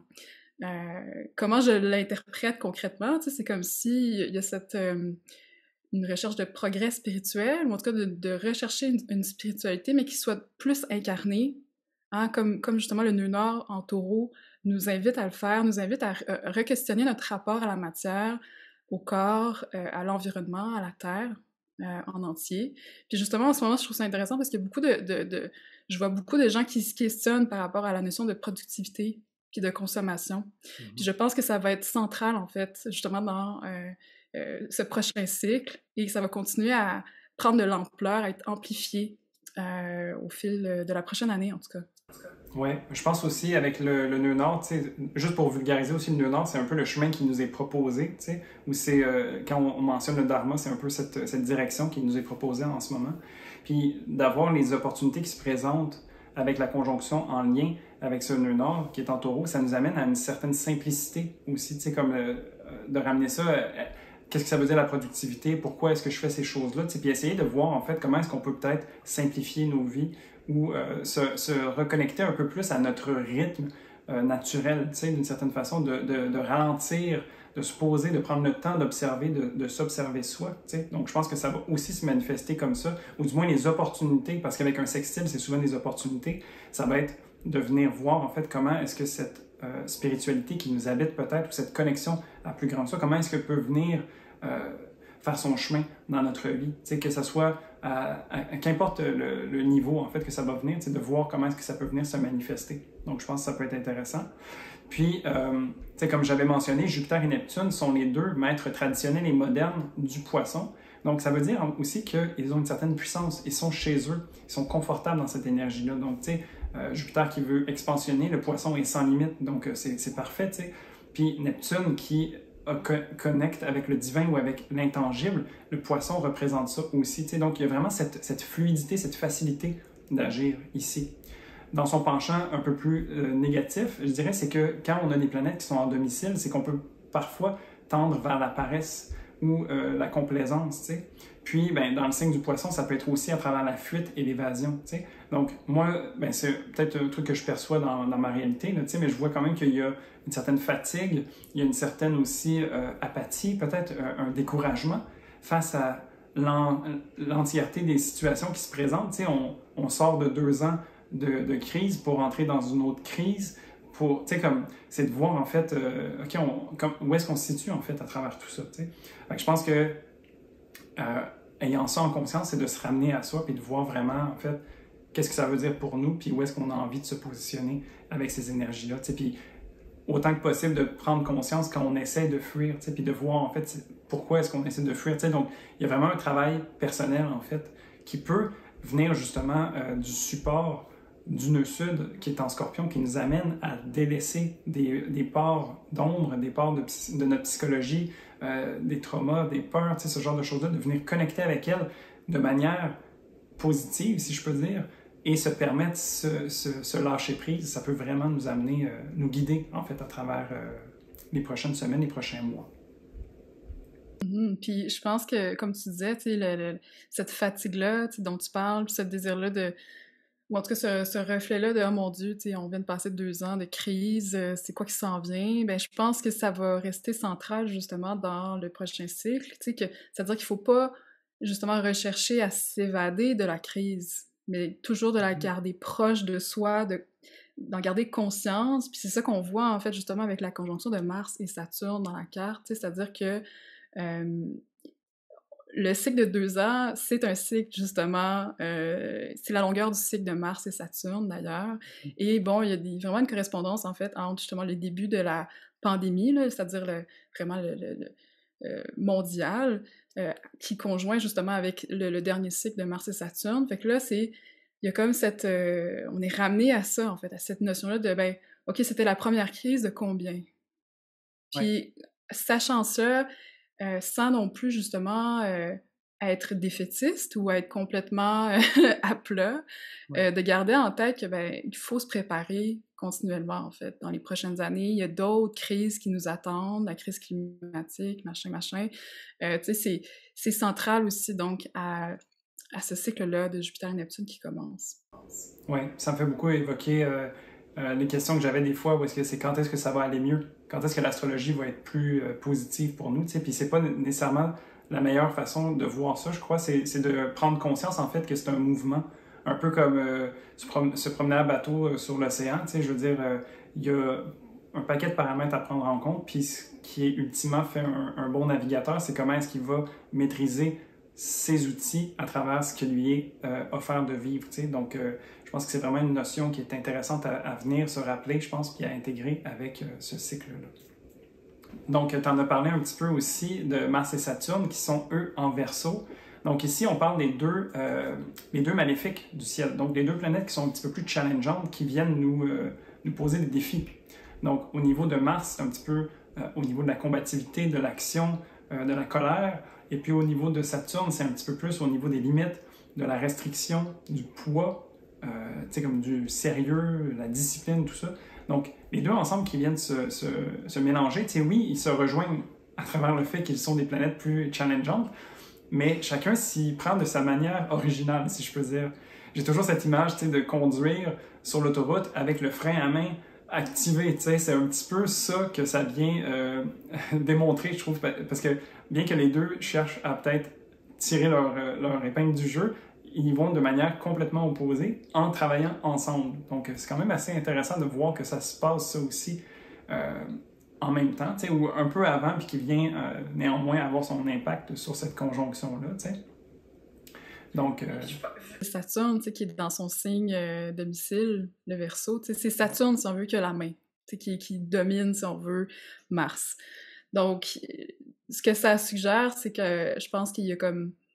Là où ça peut être frustrant, c'est l'impression justement que ça avance pas assez vite ou que les choses bougent pas, mais c'est justement pour, dans un aspect très saturnien, de prendre conscience en fait vraiment des conséquences de nos actions, puis d'être très prudent en fait, puis d'être très responsable avec qu'est-ce qu'on met de l'avant là, à présent, qu'est-ce qu'on Si je tricote ça avec aussi, bon, toujours dans l'idée de cycle de progrès avec Jupiter puis Neptune, ben, OK, il faut que ce soit un progrès, mais qui soit très prudent. En Oui. termes aussi technologiques, je l'entends à cause du Verseau, puis aussi dans la dimension de Saturne qui est aussi là pour consolider puis rendre concret, en fait, systématique, structuré, tout ce qui touche. Donc si en Verseau, il y a cette idée-là de structure, de loi, de règles autour justement de la technologie. Donc, est-ce que, en positif, moi je pense que ça peut être super bon pour justement créer des lois autour justement de trucs qui sont plus intangibles pour protéger, pour se protéger, mais aussi pour réfléchir juste complètement, littéralement, je veux dire, à la dimension éthique aussi du progrès, les conséquences du progrès en général, mais aussi du progrès technologique, ainsi de suite. Puis définitivement, c'est un travail de longue haleine pour Saturne, tu sais, qui est là depuis la fin décembre, si je ne me trompe pas, 2020, tu sais, donc qui œuvre lentement mais sûrement à travers ce signe du Verseau, son signe domicile, qui vient aussi établir les bases pour ce qui est à venir, tu sais. Et puis la conjonction avec Mars, comme tu disais, qui est un peu démunie face à Saturne, qui est bien installée, c'est cette notion de frustration aussi, tu sais, qui se fait ressentir beaucoup. Ouais, comme un sentiment d'impuissance un peu, mais Oui, que en fait, la puissance se trouve justement dans la responsabilisation, oui, puis mais je pense d'être que conscient des conséquences. Ouais.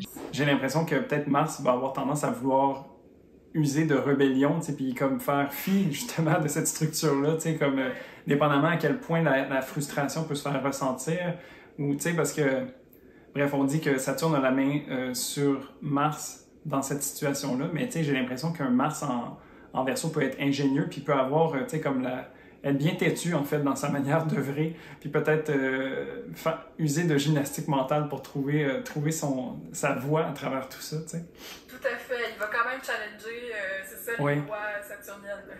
Exact. Il va mettre au défi, tu sais. Puis non seulement ça, Saturne donc va avoir un peu ce challenge-là de la part de Mars, mais on voit que Saturne aussi est au carré des nœuds lunaires en ce moment. Tu sais. Donc les nœuds lunaires, comme on l'a dit, le nœud nord et le nœud sud, qui représentent un peu le chemin de vie. Tu sais, on s'aligne sur un travail spirituel, intérieur, prise de conscience, etc. Tu sais.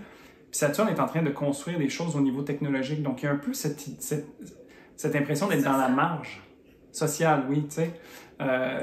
Donc, tu sais, c'est de voir en fait comment est-ce que un et l'autre vont venir travailler ensemble. Parce que les carrés, oui, ça peut être vécu de façon un peu plus challengeante, parce que c'est difficile de raccorder les deux bouts. Mais tu sais, souvent, je le dis dans mes horoscopes, c'est de voir en fait comment est-ce qu'on peut répondre à chacune des notions ou des points pour se permettre de trouver une voie nouvelle, créative, tu sais, à travers ça.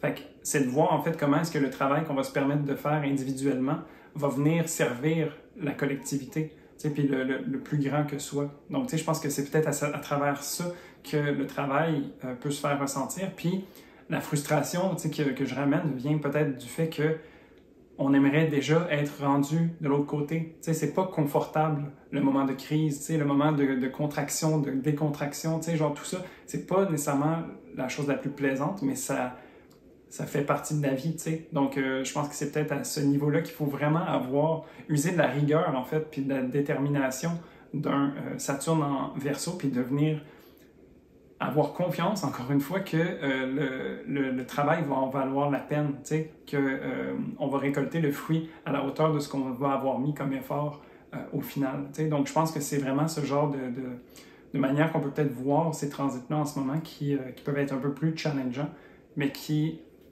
je le crois, sont porteurs de beaucoup de bonnes choses au final. Tu sais, c'est juste que encore là, en étant dans notre vision très étroite du moment présent, si je peux dire, ça peut être difficile de voir ça à vol d'oiseau. Tu sais. Je pense, comment je le vois un peu, se tracer, tu sais, c'est comme il y a la contraction, la crise, qui déclenche en fait une nouvelle quête spirituelle. Mm-hmm.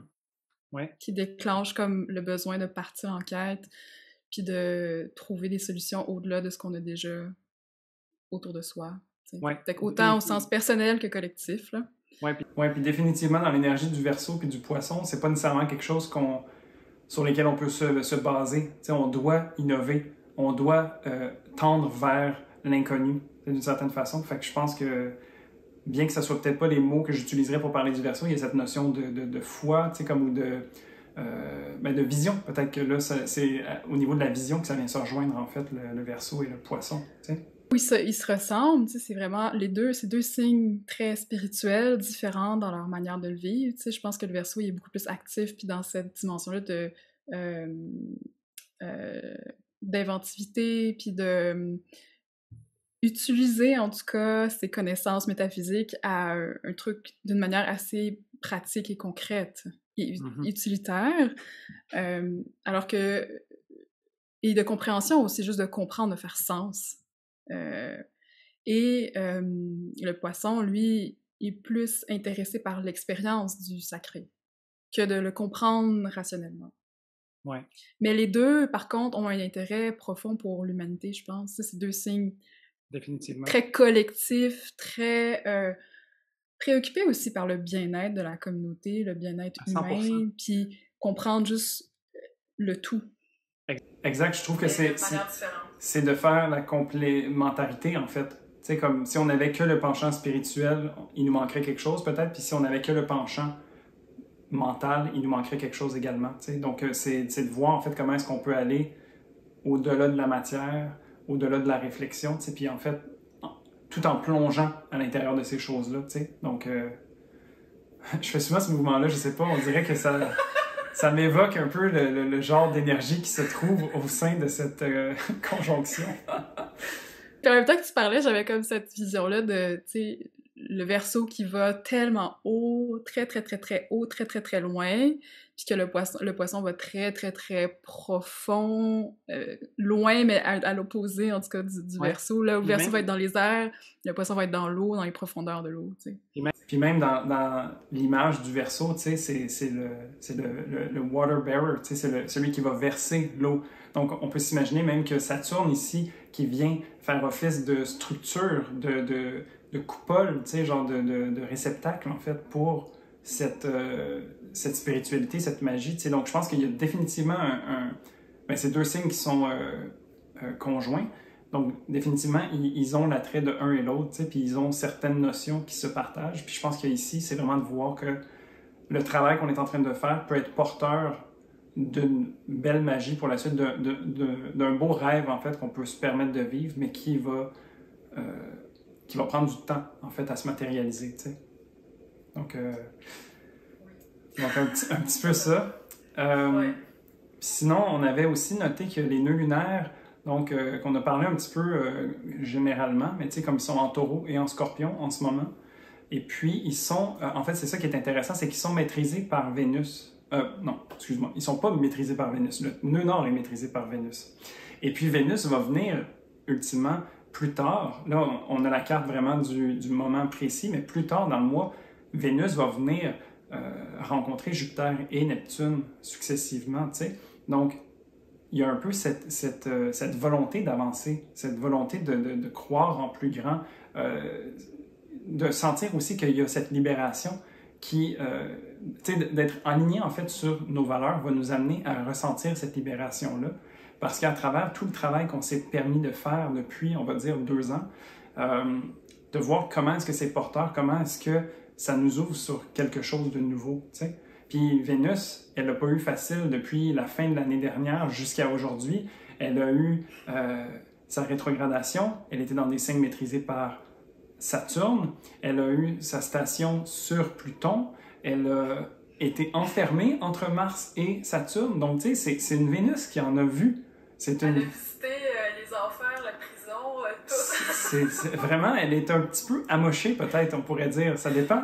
Mais là, ce plongeon en Poisson vient faire tellement du bien, vient lui permettre justement de... Tu sais, imaginez que vous venez de travailler sur une maison pendant toute la journée ou à pelleter dans un champ, je sais pas quoi, tu sais, de faire du travail manuel, puis après, vous pouvez vous permettre d'aller vous baigner dans un lac. Tu sais, c'est vraiment cette espèce de sensation-là que Vénus vient m'évoquer, et puis elle vient supporter ou elle vient maîtriser en fait ce chemin qui nous est proposé, tu sais, donc je crois qu'on peut vraiment puiser dans cet espoir-là, en fait, pour revenir à ce qu'on disait par rapport à Jupiter et Neptune, il y a vraiment cette notion d'espoir qui vient ici se manifester, si je peux dire.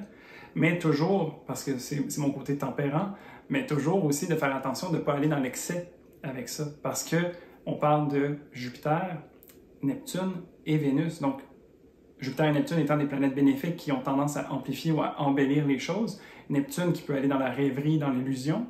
Donc, tu sais, je pense que ultimement, c'est vraiment encore une fois un appel au discernement puis à la pleine conscience, en fait, de qu'est-ce qu'on est puis comment est-ce qu'on navigue à travers ces eaux-là, tu sais. Donc, on ne peut pas se noyer en allant se rafraîchir dans le lac à la fin de la journée, tu sais. C'est un petit peu cette idée-là, peut-être, qui vient. Ou genre, pas oublier de sortir aussi de l'eau, des fois. Oui, parce que sinon, on devient trop ratatiné, puis tout, tu sais. Exact. Oui, moi, je trouve que, en tout cas, je trouve ça beau que Vénus soit en Poisson en même temps. Moi, comment je le perçois, en fait, c'est comme une petite touche de, comment dire, une petite touche de douceur supplémentaire, une petite aide. Ouais. Puis comment je le vois, je le vois beaucoup au niveau relationnel, tu sais, au niveau comme d'un désir de partage, un désir d'entraide, de soins aussi, de guérison, tu sais, de soi, mais de sa communauté aussi. Tu sais, il y a comme beaucoup j'ai l'impression cette énergie-là autour de Vénus en Poisson, puis en tout cas qui fait partie un peu donc du portrait général de ce cycle-là, c'est qu'il y a à cœur, il y a vraiment un désir sincère, je pense, de prendre soin de soi, puis de l'un et des autres.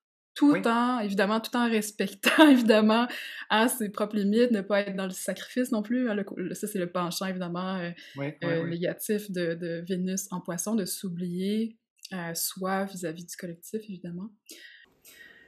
Puis je pense que c'est vraiment cette notion d'humain, en fait. Moi, c'est un peu ce qui me vient aussi, c'est que malgré tout ce qu'on peut s'imaginer, toutes les choses qui arrivent dans le monde, j'ai l'impression que à un certain moment donné, on pousse l'humain à se redécouvrir lui-même à travers ces crises-là, puis ce repoussage de limites, d'une certaine façon. Puis j'ai confiance, d'une certaine façon, en l'humain, que l'humanité va perdurer comme une flamme qui va rester présente. Puis ça vient faire écho un peu à tout ce travail qui se passe en Verseau et en Poisson, qui est très altruiste, mais aussi très humain. Donc je pense que ultimement, comme on va tous vivre ça à la hauteur de nos capacités puis de nos circonstances, mais on va avoir tendance, je crois, à vouloir aider son prochain, à vouloir, sachant un peu à travers quoi est-ce que tout le monde est en train de passer, on a cette ouverture du cœur aussi qui vient, on a envie de tendre la main, on a envie de se souvenir, en fait, de cette humanité-là.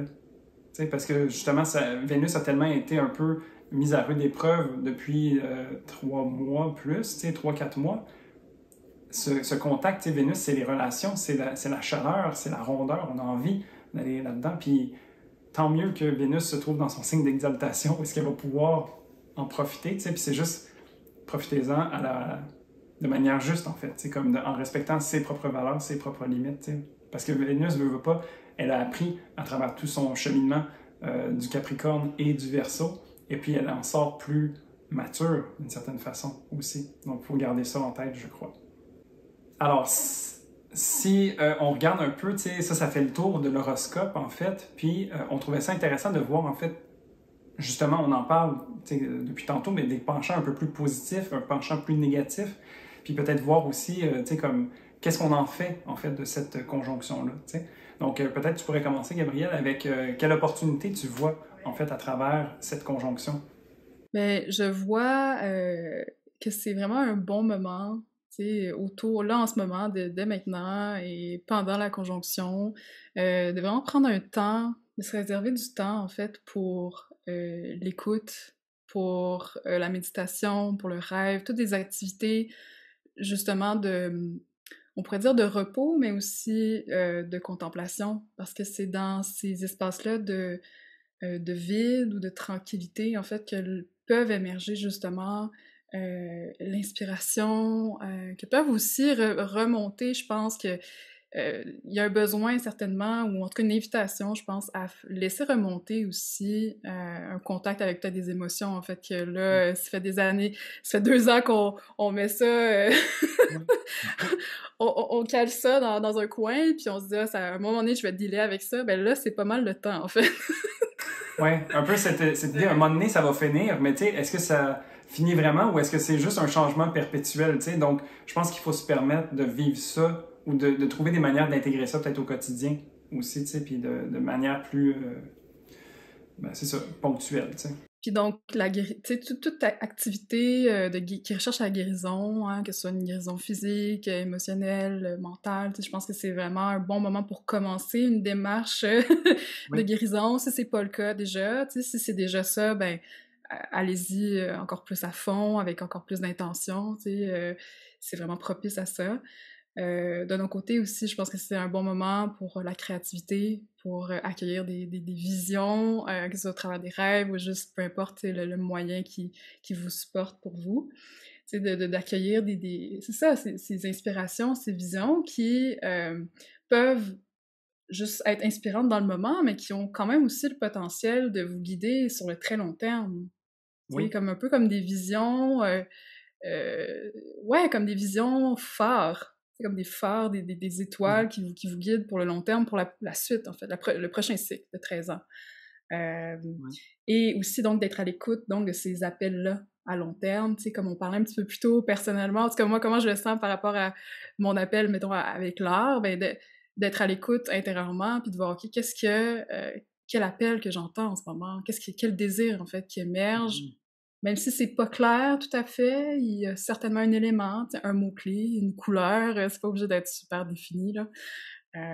Donc voilà, c'est ce que je Ouais. vois comme belle opportunité. Ça peut vraiment être une étoile qui te guide pour, oui, 13 ans, mais tu sais, ultimement, peut-être pour le reste de ta vie aussi, tu sais. Parce que c'est vraiment, on peut voir en fait cette conjonction-là à différents niveaux, puis je trouve que ça peut être vraiment inspirant, justement, tu sais.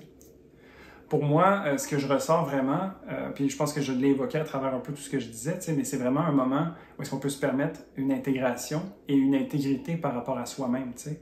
Donc, j'ai fait mention de cette expansion de conscience qui vient avec ça, mais ça nous ramène à soi beaucoup, tu sais, donc de reconnecter avec son intuition, de reconnecter avec sa vérité, sa foi, tu sais, comme, c'est pas nécessairement une foi forcément envers une religion ou un dogme, tu sais. Ça peut être une foi en la vie, une foi en soi, en l'humain, tu sais. Puis je trouve que c'est vraiment ici une opportunité de peut-être se permettre de voir les choses différemment ou même dans leur globalité, en fait, tu sais. Je pense qu'on associe le poisson plus à l'énergie yin, mais tu sais, comme ici, il y a beaucoup de yang aussi qui se trouve. Et je trouve que quand on parlait de la complémentarité entre le Verseau et le poisson, je trouve que ça peut peut-être nous aider ou nous offrir l'opportunité de venir voir en fait les deux côtés de la médaille et puis voir aussi que la médaille existe dans son ensemble. Donc, c'est pas de juste voir un côté et puis l'autre, c'est de voir que les deux sont là. T'sais. Donc, puis ça peut se vivre à l'échelle humaine, comme de soi, mais ça peut se vivre aussi à plus grande échelle, donc à travers l'autre, à travers ce qu'on voit à l'extérieur. Donc, de se permettre, en fait, ces pivots mentales-là, ou de se permettre ces perspectives, je pense que ça peut être intéressant. Puis, de se laisser impressionner, de se laisser voir en fait qu'est-ce que ça peut nous amener comme nouveauté, de ne pas nécessairement avoir un but concret ici, mais de plutôt être dans cette ouverture et puis voir comment est-ce que de se responsabiliser, d'intégrer ces choses-là peut nous préparer à la suite, à ce qui s'en vient. Donc, c'est un petit peu ça que je voyais, moi, pour cette conjonction Très d'accord. dans les opportunités. Mais donc, justement, je parlais de médailles. Il y a un côté positif et un côté négatif. Il y a des challenges. Il y a des challenges, définitivement. Toi, tu vois quoi comme défi pour cette conjonction? 3 défis majeurs, dans le sens... d'abord, je vois un premier défi, par rapport justement à cette notion-là de... À cause que le poisson a tendance à avoir des limites floues, ou être très sensible, en fait, au collectif, ben je vois que c'est un moment un peu dangereux, ou en tout cas, il y a un potentiel d'être submergé, en fait, par le chaos. Le sentiment de chaos et d'impuissance collective quand on regarde, tu sais, si on regarde trop les nouvelles, puis qu'on focus vraiment beaucoup, en fait, finalement, sur tout ce qui va mal, parce qu'il y a beaucoup de choses qui vont mal, effectivement, mais il peut y avoir comme une perte de soi dans justement cet effet-là d'être trop proche, trop fusionné avec toutes ces choses-là Ouais. du monde. Mhm. Et du coup, comme on parlait plus tôt aussi, c'est que ça peut cultiver à l'inverse, un effet de désespoir qui nous mène après ça à rechercher à l'extérieur de soi, des ancrages, des personnes qui peuvent nous aider, ce qui est bon. Mais encore une fois, quand on est dans ces espaces-là de vulnérabilité, il faut être très prudent, puis de pas justement se rattacher à des gens qui n'ont pas nécessairement sont pas nécessairement bienveillants ou assez bienveillants Ouais, pour ouais. nous. Ouais. Fait que cette notion de discernement qui revient aussi, tu sais, puis de, de, de, de voir ce qui résonne d'une certaine façon, puis tu sais, il y a cette notion aussi, je pense, de crédulité qui vient avec l'énergie du poisson des fois, puis étant donné que c'est un des penchants qui peut être amplifié, ça peut devenir difficile en fait, tu sais, comme de... Tu sais, étant donné qu'on a peut-être... qu'on a vécu beaucoup de crises, beaucoup de changements, beaucoup de pression, tu sais, on a envie de, par tous les moyens possibles, de tourner la soupape, tu sais, pour que ça puisse s'alléger, tu sais, puis il faut juste faire attention de faire ça en accordance avec ses valeurs, avec soi-même, tu sais, dans le fond, de ne pas chercher la pilule magique qui va faire en sorte que ça règle tous nos problèmes, tu sais, c'est plutôt de voir comment est-ce qu'on peut se permettre de naviguer à travers tout ça.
Puis, ben, je peux surfer là-dessus, tu sais, dans le sens, euh, avec le penchant négatif de cette conjonction-là, on peut se sentir perdu, en fait. On parlait de confusion, on parlait d'illusion, tout ça, tu sais, puis ça peut être difficile de savoir exactement où est-ce qu'on s'en va, en fait. Puis le genre de question qui peut être indicateur de cette confusion-là, c'est qui est-ce que je peux croire? Qu'est-ce que je dois faire? Qu'est-ce que je dois penser? Tu sais, j'ai l'impression qu'on est bombardé d'un paquet de trucs en ce moment, puis on se donne pas le temps, justement, de venir les intégrer, de venir voir où est-ce qu'on se situe, tu sais, parce que du jour au lendemain, c'est une crise à temps pas l'autre, tu sais, puis on est toujours rendu sur le sujet suivant, tu sais, fait que c'est de voir en fait comment est-ce qu'on peut courir les yeux fermés, d'une certaine façon, puis on peut se blesser, fait que c'est juste de ralentir, je pense, tu sais, ici, puis tu sais, comme dans une situation où est-ce qu'on est sans repère, c'est de voir en fait comment est-ce que ces repères-là peuvent venir de nous-mêmes, tu sais, de pas nécessairement chercher justement la réponse à l'extérieur de soi d'une personne ou d'une entité qui viendrait nous dire comment faire ou quoi faire pour agir. Ou du moins, si ça fait partie de nos outils, c'est qu'on puisse garder en fait ce gros bon sens qui n'existe pas, mais qu'on peut définir pour soi-même en fait. Sa propre morale, ses propres valeurs, puis de rester conscient de ça. T'sais. Puis un autre point que je trouvais intéressant, parce qu'on parle un peu sans parler des événements qui se passent autour de nous, t'sais. Neptune, je ne sais pas si tu en as parlé, mais ça régit aussi l'image, puis le média, comme donc l'information qui peut circuler d'une certaine manière. Et puis avec cette idée d'illusion, cette idée de désinformation aussi, puis d'amplification, je trouvais ça super intéressant au début de...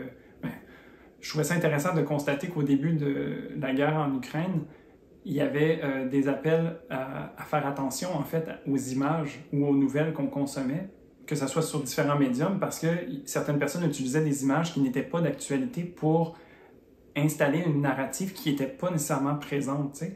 Donc, je dis pas que les choses n'étaient pas vraies, mais je dis juste que certaines personnes peuvent utiliser le moment pour divulguer ou faire propager certaines informations qui sont fausses. T'sais. Donc, il y a encore une fois cet appel à on peut avoir tendance à être très réactif ici, puis c'est de se rappeler, de se ramener. Là, on s'en va un peu dans les conseils, je pense qu'on peut tirer à travers tout ça, tu sais. Mais genre, si j'enchaîne sur ce que je dis, c'est de rester ultimement groundé, en fait, tu sais, parce que c'est un transit qui va nous amener à être un peu collé au plafond, tu sais. On peut avoir tendance à être perché avec cette énergie-là, tu sais, puis même peut-être vouloir, consciemment ou inconsciemment, être perché pour quitter un peu cette réalité qui est peut-être inconfortable, tu sais. Mais en bon taureau ascendant Capricorne, moi, je vous ramène à la terre, tu sais. Puis de rester groundé, en fait, à travers ça, va vous permettre d'utiliser ça, puis de manifester cette réalité, en fait, que vous avez envie de voir, tu sais. Vraiment. Pas nécessairement de fuir celle que vous n'avez pas envie de voir, tu sais. Donc ça, ce serait mon premier conseil, je pense, que j'aurais pour... Très bon conseil. L'ancrage, les racines, c'est important. Si on veut s'élever loin et haut, je pense dans des états de conscience ou juste dans l'exploration de nous-mêmes, c'est important vraiment de revenir à notre assise, puis ce qui nous supporte. Fait que, ouais, 100%, j'abonde dans ce sens-là. Moi, ce que j'avais aussi comme conseil, en fait, c'est un peu juste comme un rappel, en fait, que ultimement, je pense vraiment que chacun de nous, chaque individu, en fait, est le capitaine de sa propre vie. Je pense qu'on doit se rappeler, un peu comme à l'image de Jupiter, qui peut incarner justement ce rôle de capitaine, de navigateur ou d'explorateur. On est des explorateurs, chacun de nous, et on a entre les mains la proue. On a on guide le navire par nos actions, puis c'est ça notre pouvoir. Il faut se rappeler qu'on a ce pouvoir-là dans notre vie, et même face au collectif, donc. Et aussi, ben, on est donc responsable, en fait, de se sauver, responsable de veiller à nous-mêmes, puis que c'est, entre autres, justement, une illusion de rechercher systématiquement, en fait, quelqu'un pour nous prendre en charge ou nous sauver, en fait, des drames qui sont là actuellement, qui finalement touchent tout le monde, puis dont on est tous un peu responsables, ultimement. Donc, il y a une grande part de la solution, beaucoup de solutions, en fait, qui reviennent à ça, je pense. Mais évidemment, no pressure. Évidemment, on n'est pas... c'est un chemin, je dirais, tu sais.